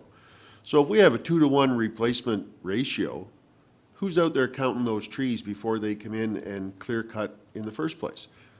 So we need to have more teeth in how we make those types of things real, I guess. And we also need to have some more teeth to stop that from happening in the first place. So how do we, as the policymakers, help you with that type of a problem? And it might be a loaded question. I'm not expecting a clear-cut answer, but there's issues there, obviously. And it seems to me that we can help. Through you, Madam Mayor. It's a great question, and I would only reply saying that you are the champions in the community. So it would be great. What you can do, it's like to show up in the events, to bring the message to the community. This being here today is great because it means that every one of you care about this topic. And having these questions means that you care about the topic. So I would say being the champions is also like being in the community, and you already do that. So now it's a matter of connecting what you are already doing with what we are proposing now. That is not new, but it's a continuation of the work that EG has been doing, and move forward. Thank you. Councillor Crothers, go ahead, please. I think another piece to that answer is the tree preservation bylaw that we're going to see. And the Environment Committee has been going over it, and there's more that can be done, but the message from the Environment Committee is let's get something on the books. So it might not be perfect now. It seems to omit the urban canopy, so we might need to come back and look at that. But let's not let that hold up this bylaw. And when those trees that Councillor Foster was talking about were coming down, I called bylaw, and you know, their answer was, we don't have a bylaw yet. So we need to get that on the books. That's the type of stuff that we can do. We can pass bylaws like that to show that we're serious about protection. But one of the comments that Chris made in the Environmental Advisory Committee meeting when the committee was talking about how it doesn't protect those trees on the front of people's properties that make up our urban canopy is about helping our community to want to protect those trees. So there's kind of two different areas with tree protection. There's what you're talking about, the developers who come in and cut them all down, but then there's the people who don't value the tree that's on their front of their property. So getting a bylaw in place is one thing, but getting people to want to have that tree there is almost more important. So there's a lot of work to be done. This presentation is just so fantastic. It's one that I will save to go back to because there's a lot of great stats in there. One of the quotes I liked was right at the beginning from FCM that talks about how municipalities influence 50% of greenhouse gases. And I know that comes from both what we do, having our own EV vehicles, but also how we influence what our residents do. So I think we have this twofold role of making sure that we're being environmentally responsible, but then also doing things to help our residents be environmentally responsible, whether that's education, whether that's helping them with textile recycling by getting the diabetes bins in place. And I think that this type of presentation with these numbers really helps us to know what the right thing is to do. When the textile bins came before council, there was justifiably concerns about how they can be an eyesore because residents will pile stuff around them and that sort of thing. And certainly over COVID, we saw that happening. But when you see the results of it, it helps us say that was the right thing to do. And the mess that we saw on occasion, okay, we can put up with that because we know how it is impacting the environment. So I think the numbers help us to make good decisions on what we should be doing, and we're not spinning our wheels on some project that really isn't making a big difference, or maybe is taking up a lot of staff time or costing a lot of money, but having little impact on the environment. So having your expertise to tell us these are the areas we need to focus on is fantastic, and this presentation helps us identify what the gaps are. And I think that's our next step is, yes, we're doing all this great stuff. What are we missing? Where do we need to focus our budget, our staff time, and policies and bylaws that we can enact as a council? Where do we need to focus that? And that's not a question for you now, but I'm saying that your presentation helps with that, and that's what I'm hoping our climate action plan will help identify. So thank you very much. This was a fantastic presentation. Thank you. Any other questions or comments? I'm not seeing any. I have a resolution, be it resolved at the council workshop entitled Environmental Initiatives dated January 18th, 2023 be received, moved by Councillor Crothers, seconded by Councillor Johns. All those in favor? And that's carried. Thank you very much. We'll all be mulling these ideas around in our mind, and I'm sure that you will hear from everyone that's sitting here about what a wonderful presentation that you have made, and really have kind of established some thoughts from every one of us. So thank you very much. We are on item number 3, and that is the review of the 2018 to 2022 advisory committees and groups presentation.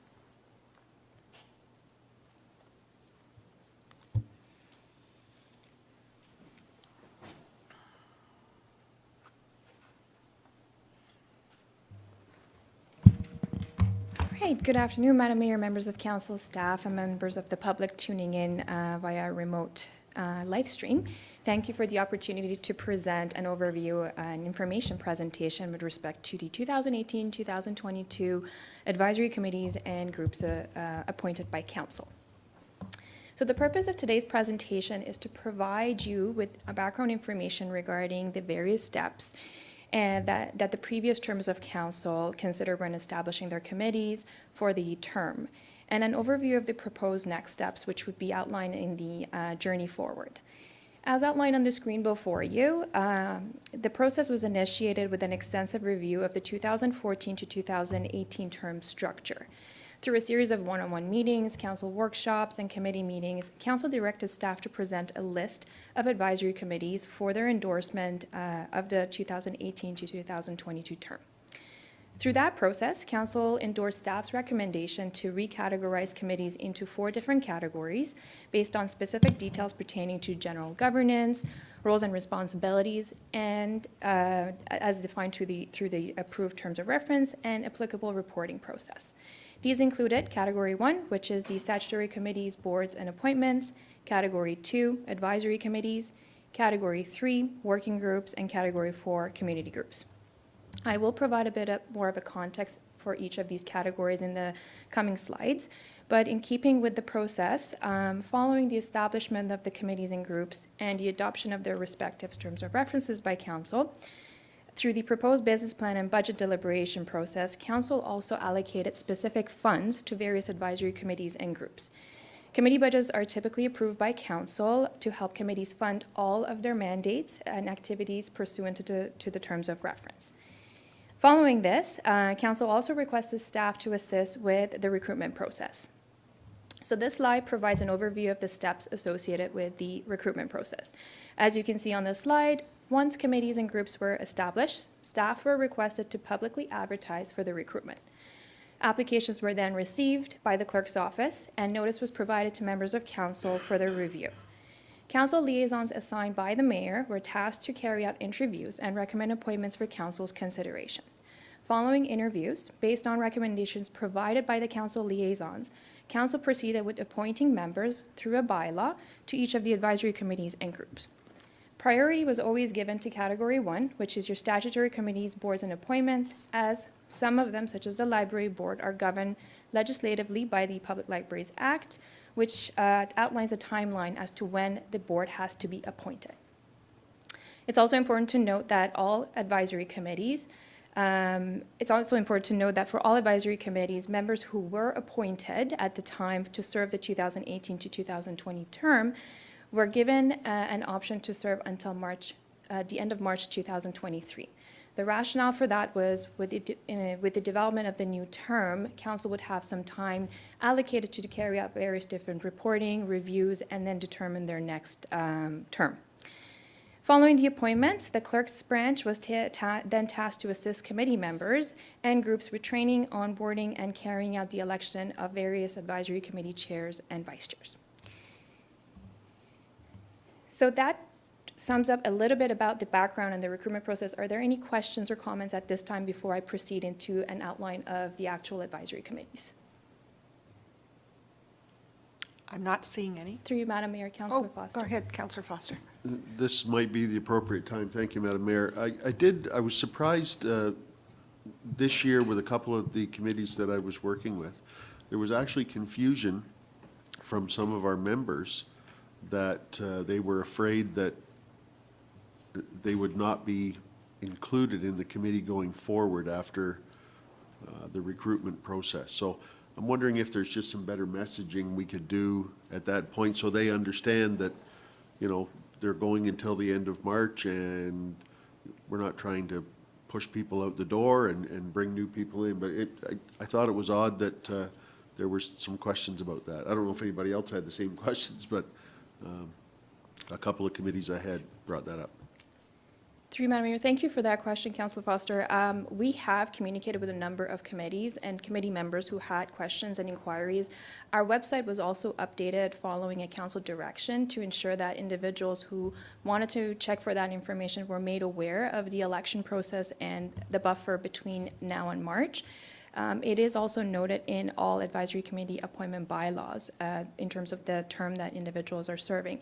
However, following today's meeting, we can certainly send further communication to advisory committee members to allow them to understand that they are still allowed to serve until the end of March. Councillor Crothers, go ahead, please.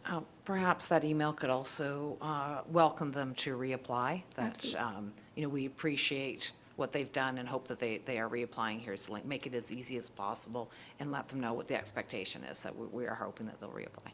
Thanks. Certainly, thank you. That has been noted, and I believe Andrew's taking some great notes for us. All right. Are there any additional questions, inquiries? Okay, so from time to time, Council establishes advisory committees which are comprised of volunteer members from the community to carry out specified research, assignments, or tasks. Advisory committees are important resources for supporting the municipal government. We are slowly starting to see how much they're incorporated into our day-to-day activities. We've talked about the Environmental Advisory Committee. On Monday, as part of the strategic plan process, we talked about how much engagement we have with them in terms of establishing and providing input into the strategic direction. And essentially what that is that the establishment of these groups and committees really do provide volunteer members an option to, you know, provide input to us in terms of strategic directions and decision-making. It also allows staff and elected officials to draw on local talent and expertise. So really, in the previous term of council, these were some of the benefits that the previous term took into account as they were creating the variety of different committees and groups. And with that in mind, I would like to provide an overview of the 4 categories that I was mentioning earlier and the 20 different committees and groups that were established for the previous term. So starting with Category 1, as you can see on the slide, Category 1 focuses basically on the statutory committees, board, and appointments. These are entities that are technically legislatively controlled, and they have to carry out certain duties and responsibilities in accordance with specific sections of the legislation. For instance, in accordance with Section 29 of the Accessibility for Ontarians with Disabilities Act, municipalities with a minimum population of 10,000 must establish an accessibility advisory committee. And essentially, the committee would advise council about the requirements and implementation of accessibility standards. They will review site plans and drawings prescribed by the Planning Act, and they will perform other duties that are assigned within that particular legislation. I'm not going to go through every single entity here. However, these are some of the various activities and pieces of legislation that are surrounding these various different statutory committees, boards, and appointments. On to the next, while Category 1 focuses specifically around provincially legislated matters, others are created by council to address a specific subject matter. Here's an outline of the 6 advisory committees that was established in the previous term. Really, when you're looking at the main roles and responsibilities that council took into account, they provide resident and organizational expertise on matters relevant to the committee's mandate. Usually what they do is provide information, they receive feedback, which is really great, or we solicit feedback from the committees on a variety of different initiatives. They are involved in the development of some of our solutions and strategies, and they are mandated through the town to the council-approved terms of reference. Working groups are a little bit different, same with community groups. Working groups were established by council as entities that provide resident expertise and oversight with the development of specific projects and program delivery. One example of that is the Broadband Working Group. That was an extension of the Economic Development Advisory Committee, and they carried out a lot of work in that end. While community groups essentially advise and assist council with respect to community events and outreach ideas. Again, all of these categories that were assigned were given at a specific terms of reference and a mandate for individual entities to be able to carry out their activities. And council determined various roles and responsibilities to help support committees and groups in carrying out their mandates. To do that, they, for instance, at the beginning of each new term, typically once council has established their committees, the mayor will assign council liaisons to certain committees and groups. Council liaisons in the town of EG are non-voting member. They don't get counted towards quorum. However, they are the council liaison who act as a direct link between council and the committees. Typically, they are tasked to provide relevant updates and advice on policies, procedures, and guidance to committees and groups to assist them in achieving their objectives, which was set out in the council-approved terms of reference. While on the other hand, staff liaisons are assigned by the administration to certain committees as subject matter experts to provide professional advice and expertise to support committees' objectives. Staff liaisons are also non-voting members and they don't get counted towards quorum. I won't go into further details of various different roles and responsibilities, but I did want to shed light on an important aspect of this. It's very important to note that if there are activities planned that require support from town staff or additional town resources are required outside of the mandate that's presented to the committees, committees are encouraged to report to council and provide recommendation for council's consideration in terms of any financial and human resources support requirements. This is typically something that is an extension, and council would then either approve or consider the matter, and we can then as an administration incorporate these as part of these staff work plans. So in addition to the roles and responsibilities, council in the previous term also established operating principles associated with each of the categories. As you can see on the screen, there are the 4 various different categories and different support system that each category has in place. At the time of their consideration, statutory committees and boards and appointments were tasked with the clerk staff liaison. So, Accessibility Advisory Committee and Appeals Committee, for instance, are supported by the clerk's branch, as there is a clerk staff liaison, which is in addition to the staff liaison on that committee, present to assist the committee members with preparation of meetings, agendas, and the administration, and providing procedural advice to the committee. On the other side, you have advisory committees that are, that would have to elect between the volunteer members, a committee secretary responsible for the creation of agendas and minutes and reports. Working groups and community groups are not mandated to develop any formal agendas or minutes. However, they are supported by a council liaison that's been assigned by the mayor. It's also important to note that all advisory committees and groups are required to prepare projected budget and work plans, and they must provide some form of a financial report to council. This is typically done as part of our budget deliberation sessions, and I'm sure you have seen their submissions as part of the recent budget books that were distributed. During the previous term, there were a number of common issues that were identified as well. And that was outlined in LCSS Report 2019-01, where Council actually considered some of the common issues to help establish some revised terms of references for these committees. For instance, quorum is an essential part of conducting a meeting, and if it's not met, the meeting doesn't take place. Lack of quorum poses a challenge and may result in unnecessary delays, especially for committees that deal with applications and appeals. So Council considered mitigating quorum issues at the time by recommending that all committees establish a set meeting date and time. So what we see on our website is the frequency of meetings that were established at the first meeting of Council, the first Wednesday of the month, so on and so forth. At the same time, council members also indicated the importance of quorum as part of the interview process to make sure that volunteers were fully understanding the importance of their role and how they would be impacting that particular committee. In terms of the agenda and minute preparation, again, as indicated previously in the previous slide, Council requested that statutory committees and boards and appointments be supported by a specific clerk staff liaison in addition to the staff liaisons assigned to provide subject matter expertise. For other categories, Council also requested the clerk's office to assist secretaries and chairs with training on various different agendas, minutes, and report templates. So various training sessions were held actually in this room with all members, and then separate meeting sessions were held with secretaries and chairs to provide them with an overview of how to carry out the administration of the advisory committee requirements. In terms of clear direction and committee giving direction to staff to conduct work, Council addressed these via establishment of some revised terms of references and noted that direction to carry out any recommended action from the committee should come from Council. The terms of reference currently notes that when committees wish to make a recommendation, a report must be submitted to Council for their approval. And that's something that's been consistently being messaged out by all of our staff.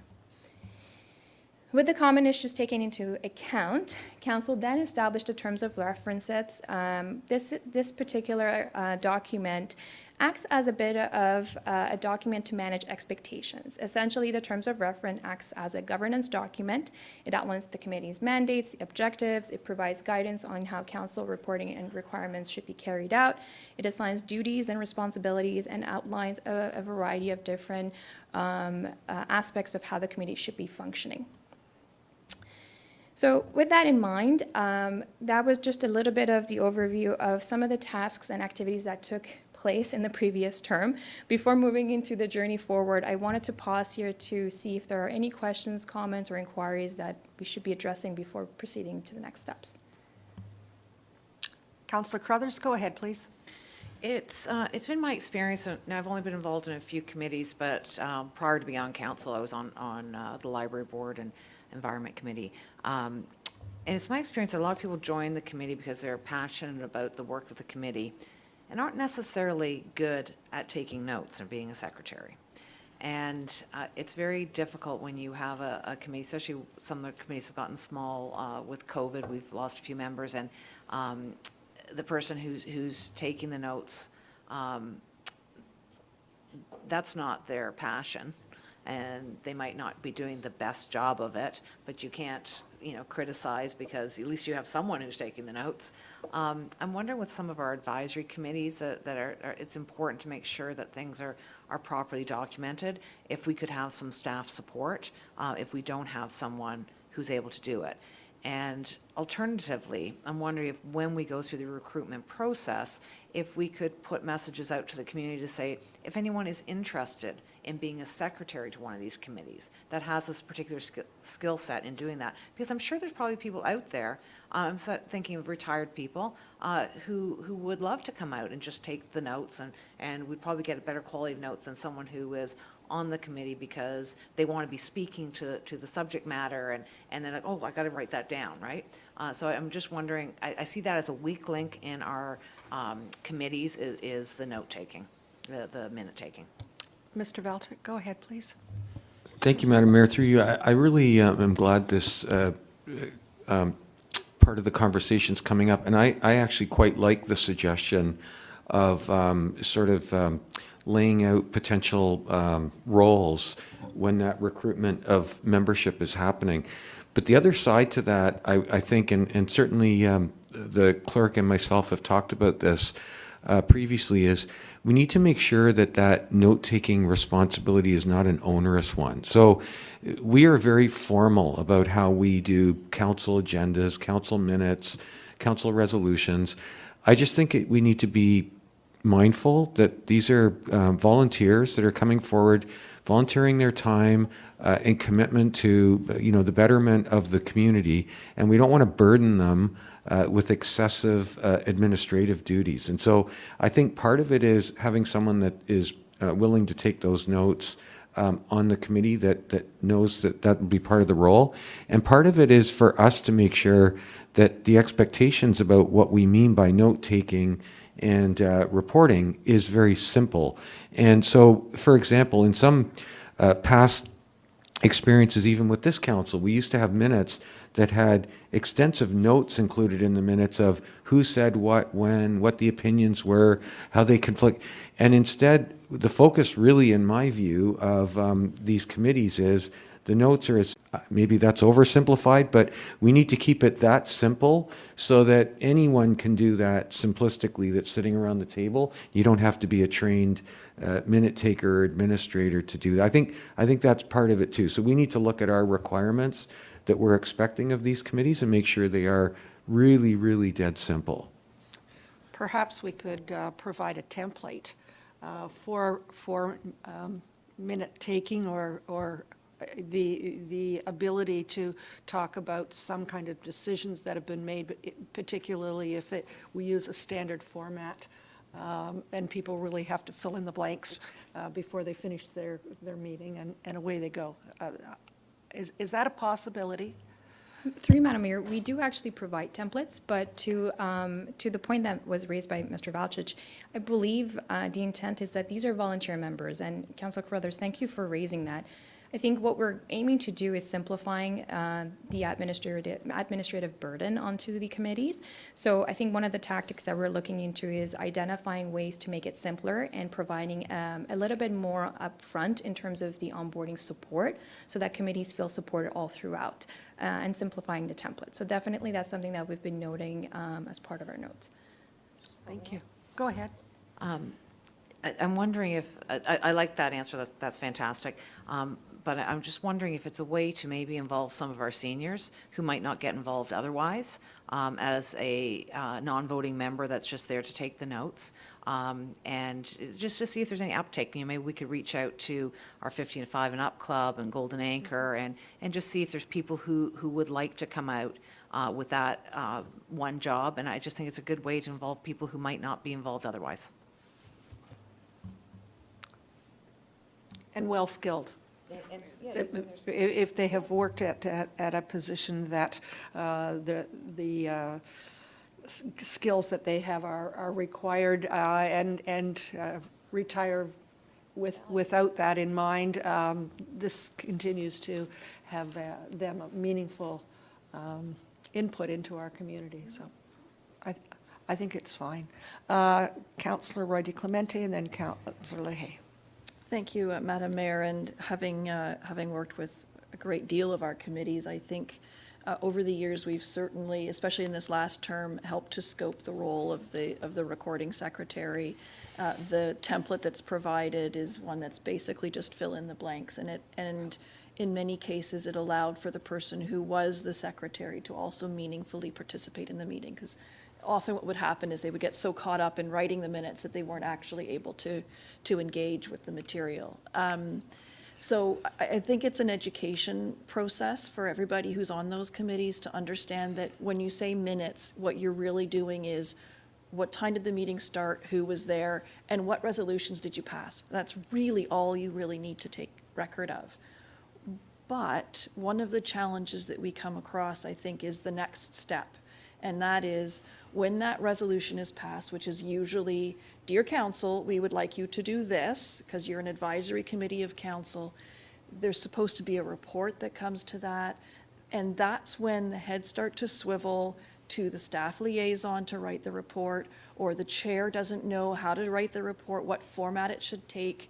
And then by that extension, it comes to the clerk's office, and the clerk, because there was a staff liaison engaged in that report, may put it under CPRC, CIES, Development Services, wherever that report, that staff liaison works.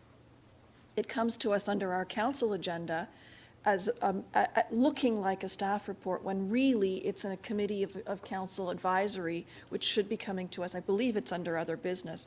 Maybe our agenda needs to say committee reports, and some support for our committees to create those reports in the format that we like to digest it, so that we can make a decision, yay or nay. I think that's the next step in this one, is not just the minutes. I think for the most part, we've overcome some of those challenges by simply saying to our advisory committees, and not just our community groups, you don't need to take notes, North Union, but trails you do. I think that's been really helpful, but the next step is the staff report, or the committee report to council. What does that look like, and do we even really care? Can it just be a memo to us? Does it have to take that format of formality, or can it simply be a letter to us from our committee that says, we've talked about this, and we'd like to ask you to consider to make these next steps? Thanks. Go ahead, please. Through you, Madam Mayor. My question is with regard to the meetings themselves and how they'll be taking place moving forward. During the pandemic, I understand they were virtually conducted, but part of having a successful group is in-person meetings. And in terms of attracting people and retaining people and engaging people, for example, seniors, I believe that we're at the stage now where they should be conducted in person, and that there's a social element to being a volunteer as well. They have certain roles to play, whether it's taking minutes or coming up with activities and advising the council. But there's also a social component. And my concern is that moving forward now, when we're advertising for new members and we've lost some older members, how do we see that taking place in person and ensuring that we retain people, which I believe will be easier to do if the meetings take place in person?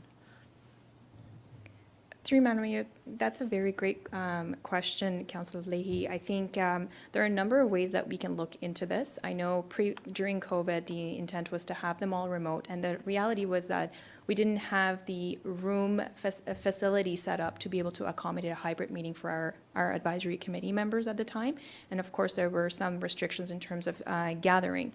I think we're at a stage that we would like to further discuss options for all of our rooms and facilities and meeting rooms. And the challenge that you're going to run into is some committee members, for instance, would actually prefer to be remote. They don't like to be in congregated spaces. They've made that known. And it's a mix of a variety of different ways that we have to look into that, but it's a great point. It's something that we definitely look into further reviewing and understanding the climate amongst all of our other municipalities as well, our comparators, I know some municipalities have made a decision that meetings for committees will either be remote or in person. There is no hybrid component to it. That eliminates any confusion of having a staff support person available at 6 p.m. and then committee members not showing up in person.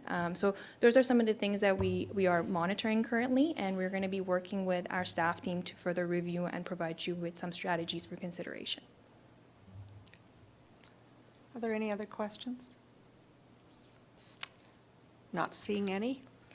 Through you, Madam Mayor, thank you so much for the comments and input. We've taken some great notes. As outlined in the background slides in the earliest slides, we do recommend a similar flow and process to be taken into consideration by council in establishing their new term.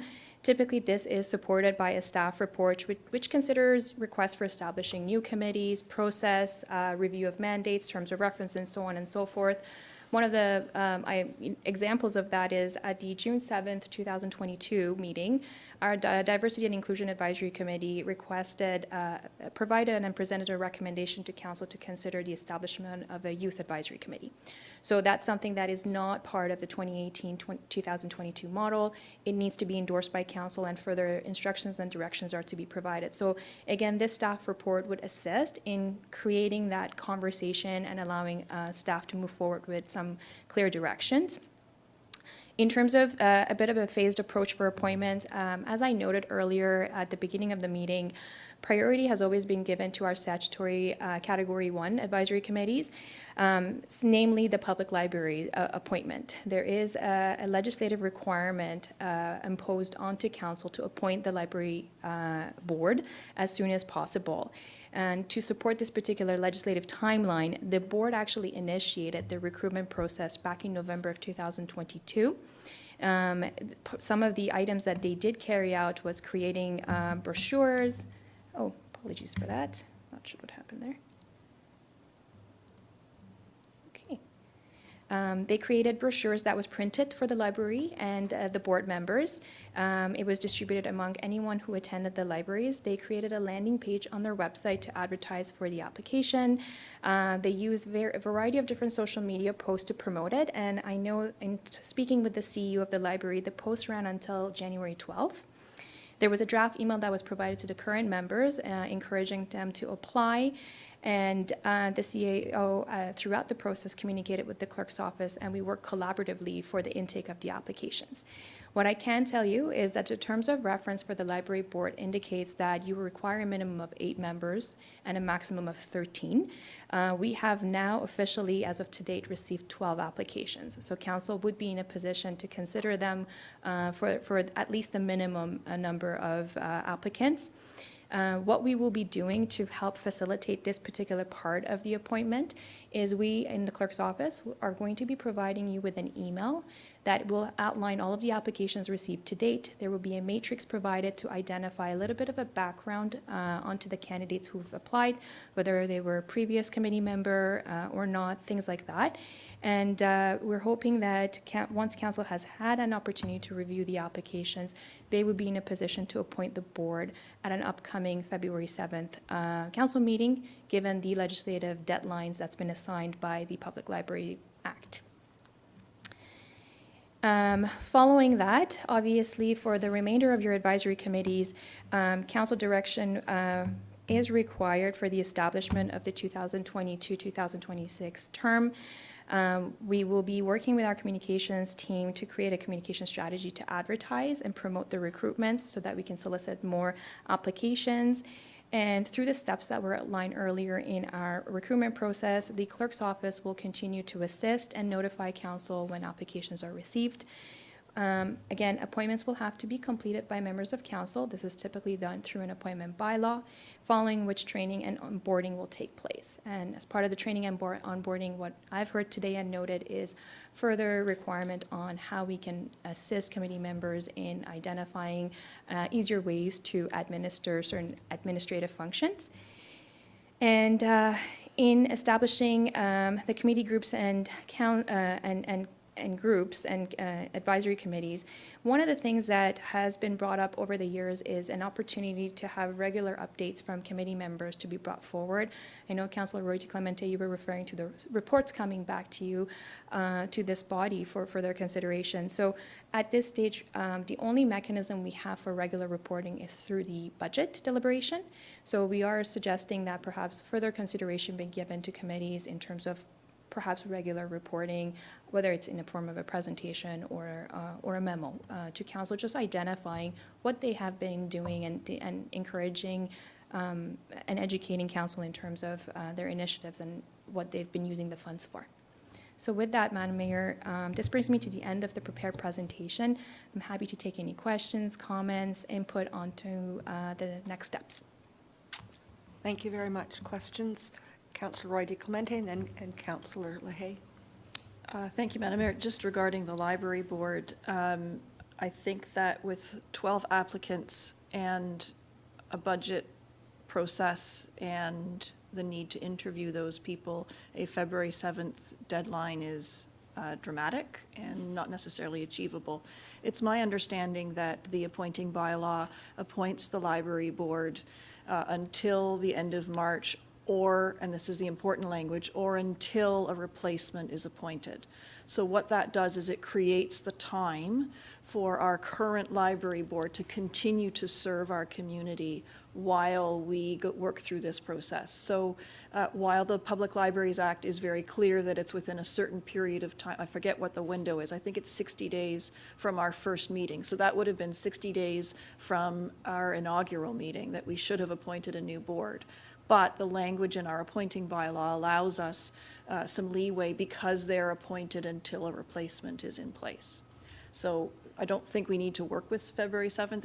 It's an admirable goal, but I don't think that it's achievable if you want as a body, if we want that sort of interview process to be fulsome and mindful of people's time and the effort that they've put into their applications. Thank you. Thank you. Councillor Leahy. Through you, Madam Mayor, I have two questions. One is in relation to Councillor Roy Clemente's comments in terms of the deadline for the other advisory committee applications. Is there a deadline? Through you, Madam Mayor, Council has never established a true deadline in terms of application intake. They are 365 days a year available for individuals to apply. Applications are presented to Council for their consideration. Of course, Council has determined minimum and maximum compositions for advisory committees. So if there are no vacancies, applications are held until a vacancy is provided, and then we would reach out to the individuals who have applied. So that's something that hasn't been approved by Council in terms of putting a set time. There are also no restrictions currently on any of the advisory committees or statutory ones to appoint similar to the library board. As Councillor Roy Clemente mentioned, all of our advisory committees, statutory or not, they have a clause within the bylaw that would allow and permit them to function until March, the end of March 2023. And further to that question, in terms of the training and onboarding that you refer to, are there any plans? I know that the code of conduct is currently under review by the town staff and for both council as well as staff. And in terms of code of conduct for volunteers, while not wanting to be too onerous, I'm wondering in terms of raising the awareness of potential volunteers on these committees and boards, if there is an approach that there will be an understanding that they have certain responsibilities and obligations in terms of code of conduct, and if they are required to acknowledge that in a formal way in terms of signing a document that they are aware of and they are prepared to conduct themselves in accordance with the terms of reference and code of conduct coming in the future. Through you, Madam Mayor, what I can advise is that the previous term of council, as part of the terms of reference, there is a section dedicated to procedures and code of conduct, which essentially states that advisory committee members are subject to the variety of different policies that we have in place. What we can do is further refine our application process and have a bit of a disclaimer that advises that, you are declaring and understanding that you'll be obligated to adhere to the following rules. That's something very similar to what we have implemented as part of the deputation request form. So if that's something that council would wish to further update the applications form, we can do that from the beginning, so that that is assigned to them from the beginning and there's an understanding that. Go ahead, please. Thank you. It makes sense for us to update that onto the application form, but I think as part of that onboarding, as Councillor Leahy has mentioned, that either the terms of reference or that there's a separate code of conduct document that outlines a couple of things. One is what constitutes a conflict of interest, because that's always become, especially for some of our advisory groups, it's part of that the standard part on the agenda, but people don't really understand what that means. So understanding what that is, but also some of the issues that we've come across in the past is people suggesting that their role on the committee would allow them, a certain level of access to council or a certain level of influence in a process. And having people understand that they're not there for their personal interests, but that they're there to serve the community, that they're passionate about the subject matter, but that it's not giving them undue influence over the activities of the municipality. And I think we learned some lessons in the past few years, and I think we need to strengthen that document to make it stronger, so that if we do run into issues with individuals, that we have the tools to be able to address that effectively. Thanks. Thank you. That has been noted, and definitely something that we will be working with the town solicitor to further update the codes. Councillor Crothers? No? Go ahead. Thank you, Madam Mayor. So I'm sitting here reflecting on the comment regarding which is essentially the feedback loop back into council, and with the one presentation into us regarding speaking to them at budget time. And so I'm thinking, like, I'm not a fan of having meetings if we don't need to have meetings, but sorry, I am a fan of not having meetings if we don't need to have meetings. Sorry to say that correctly. But so it strikes me as if they are only reporting into us once, then, and not having been through the terms of reference in the appropriate manner, so I'll couch that, are we challenged with the purpose of some of these committees if we aren't requiring them to come back in seeking their feedback? And if we aren't the ones that are driving the specifics, then I think that my comment would be that as part of the inaugural meetings of these committees, that what we do is we strongly encourage them to go through the purpose of why we are having these meetings and how does that fit into a new strategic plan that council will have adopted in advance of I would guess the post-March, the April 1st new term. I do not think that it is respectful, or I think there's lack of value if someone shows up to a meeting and they are lacking the purpose of their deliverable into what we are asking of them. And so that's just my comments there, Madam Mayor. Thank you. Thank you. Through you, Madam Mayor, thank you for that comment. It's been noted, so it's something that we can further review to identify ways to further engage members and provide input and information to them, so that there is a full comprehensive understanding of their roles and responsibilities and how they advise council on that. Thank you. Go ahead, please. Thank you, through you, Madam Mayor. And one last point in terms of the reporting and the responsibilities of certain members of committees to put together the draft, the budget reports from the committees. As I was going through the draft budget reports, I noticed that on the advisory committees, et cetera, there were no names, so I didn't know who had prepared the report. And again, speaking to perhaps providing templates to require a breakdown of the information that's provided on that specific report for the budget process, but mostly it was names of who's on the committees, who's the person responsible for writing the report, and moving forward, so that we would have more information when we're going through these in relation to what we're talking about today, and the committees and the volunteers and the reports. So. Thank you for that comment, Councilor Leahy. And that's definitely something we can work with our finance department to ensure that templates are a little bit more further refined to include more information. Councillor Crothers, go ahead, please. I'm not sure that names are important because it comes from the committee as a whole. It's voted on by the entire committee. So it's not just one person making the request, it's the entire committee. Through you, Madam Mayor, as a follow-up to that, my point was just to have on that piece of, on that document, a reference for the councillors who are not on the other committees or advisory committees, a list of the name of who the chair is and who the participants of the committee are, so that we just have that information at hand as we're going through that particular document. Yeah.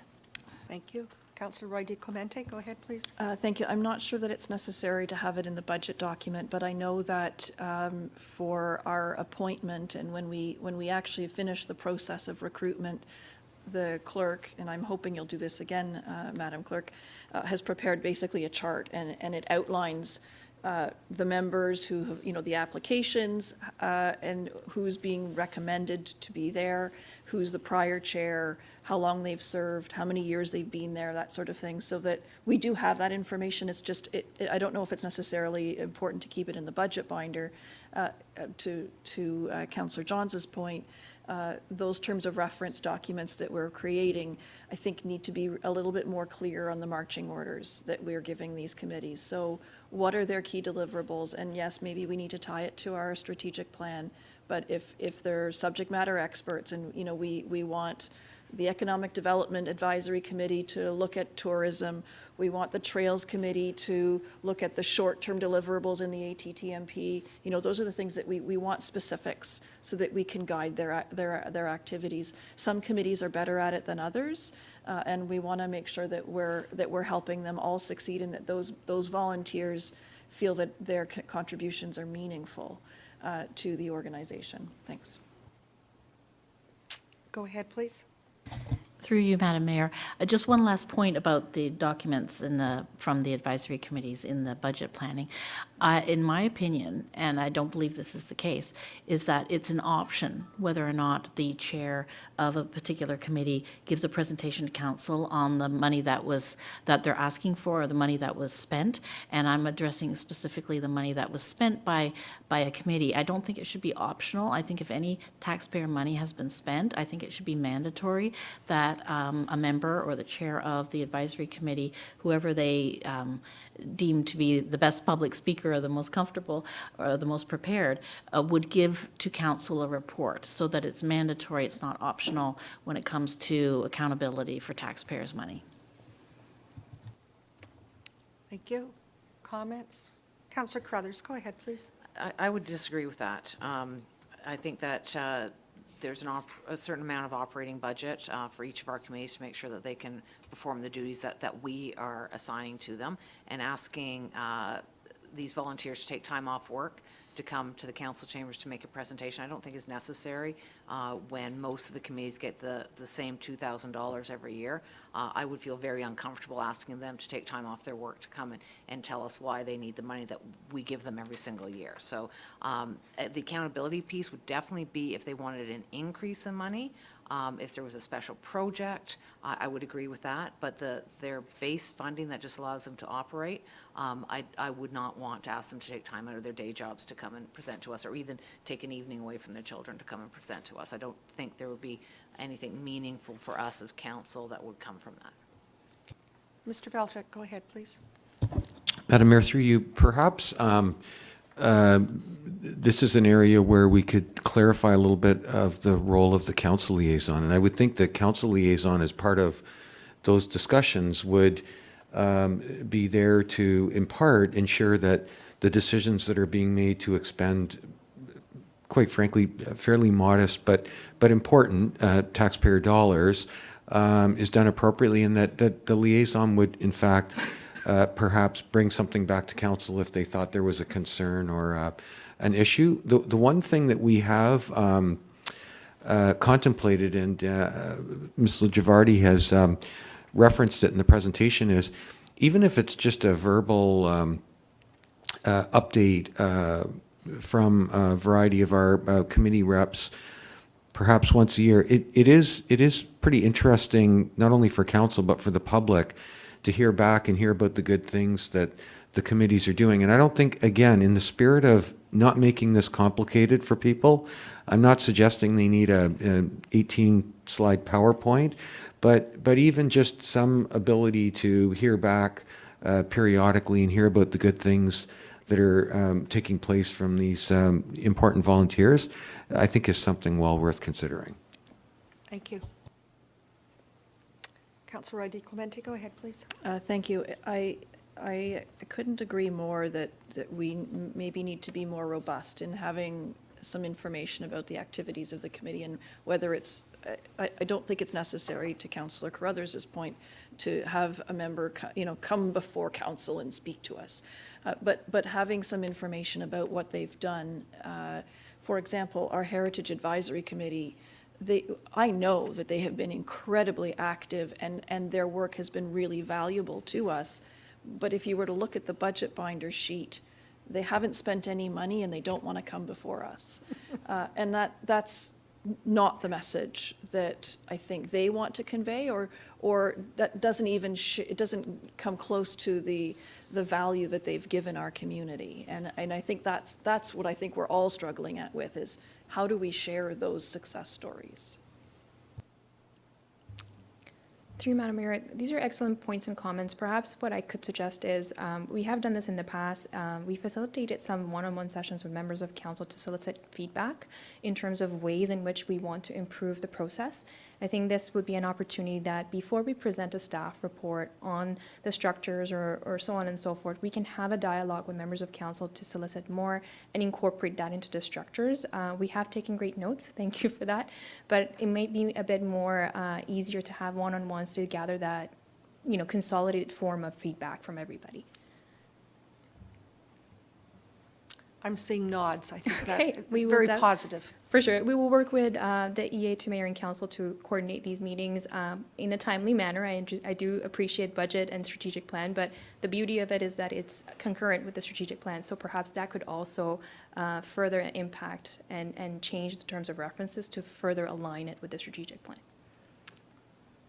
I'm not seeing any other comments at this time. Thank you. Thank you very much. I have a motion here. Sorry, go ahead. I didn't mean to interrupt you, Madam Mayor, but before you move to receive, I did want to just kind of comment the memorandum that we've all received from yourself with committee appointments. Are we going to be ratifying that? Some of our committees would like to know who their liaison is, and I think we're all kind of anxious to begin the transition period where there's a transition, or startup where there's a startup. I think because we're in a workshop format, we're not in a position to make a resolution, but can we start to move forward is really what I'm looking for direction to us rather than direction to staff.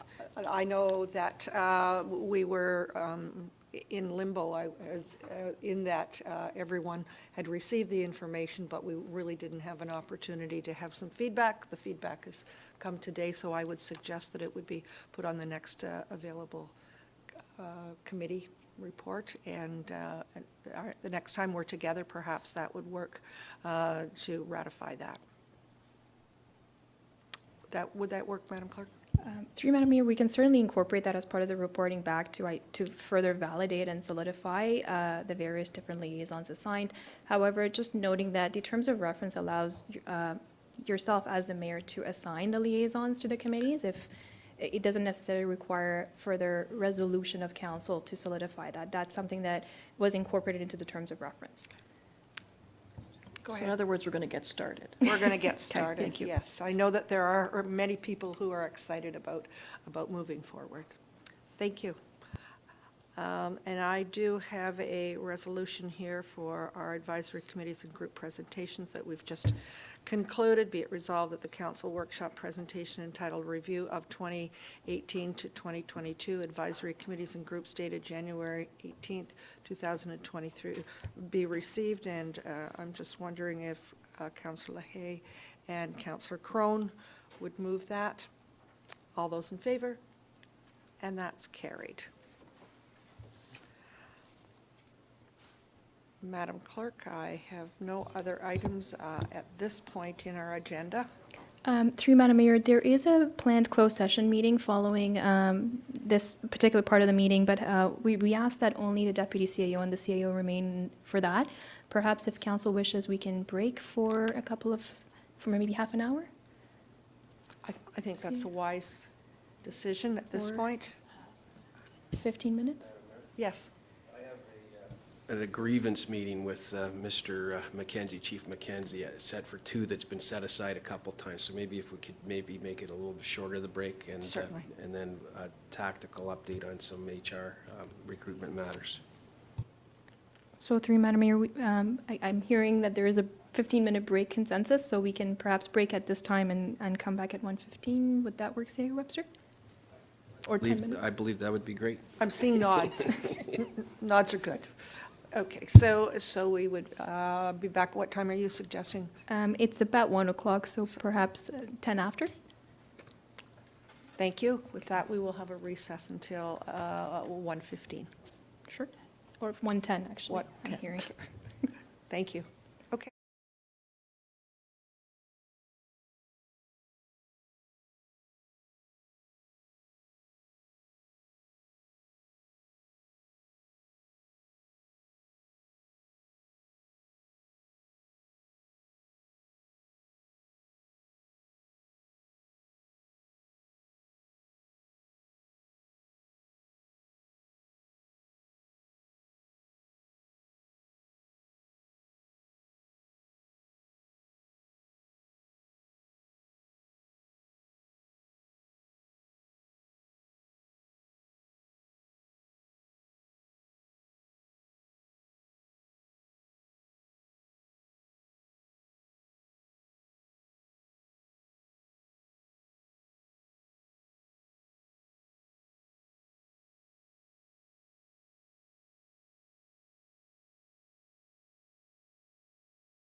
Thank you very much. We're now at item F, and that would be our closed meeting. To proceed into a closed meeting of municipal council, be it resolved that council proceed into a closed meeting of municipal council at, I have 1:11 p.m. to deal with the following matters: personal matter about an identifiable or identifiable individuals, Municipal Act Section 2392, and B, personnel update at this time. And could I have a mover and a seconder? Councillor LaHaye and Councillor Roy DeClemente.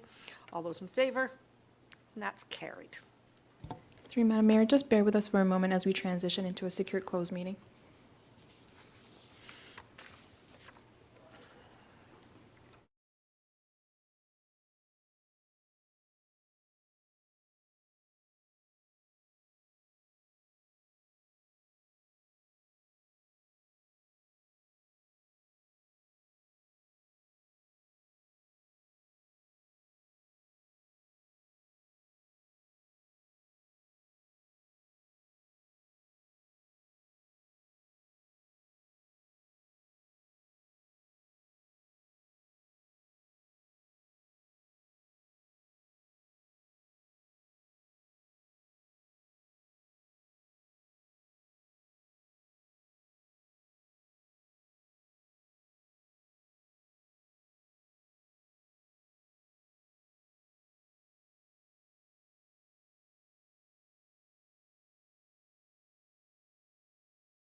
And we're live. So we will rise and report from closed meeting of municipal council. Be it resolved that council rise and report from a closed meeting of municipal council at 2:02 p.m. Moved by Councillor Roy DeClemente, seconded by Councillor Crothers. All those in favor? And that's carried. Let me just move it along here.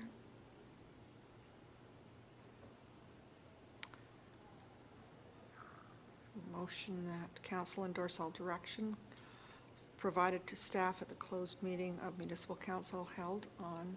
Through you, Madam Mayor, that was the continuation That was, of the. I wondered, Yes, it's that's on the correct. wrong side of the G. Confirming bylaw, be it resolved that bylaw 2023-003, being a bylaw to confirm the proceedings of special meeting of municipal council held on January 18th, 2023, be taken as read, enacted, and signed by the mayor and municipal clerk. Could I have a mover and a seconder, please? Councillor Johns, Councillor Carruthers, all those in favor? That's carried. And we have council endorse all directions provided to staff at the closed. Why did that pop back up again? It No, was we're like- at meeting adjournment, Madam Mayor.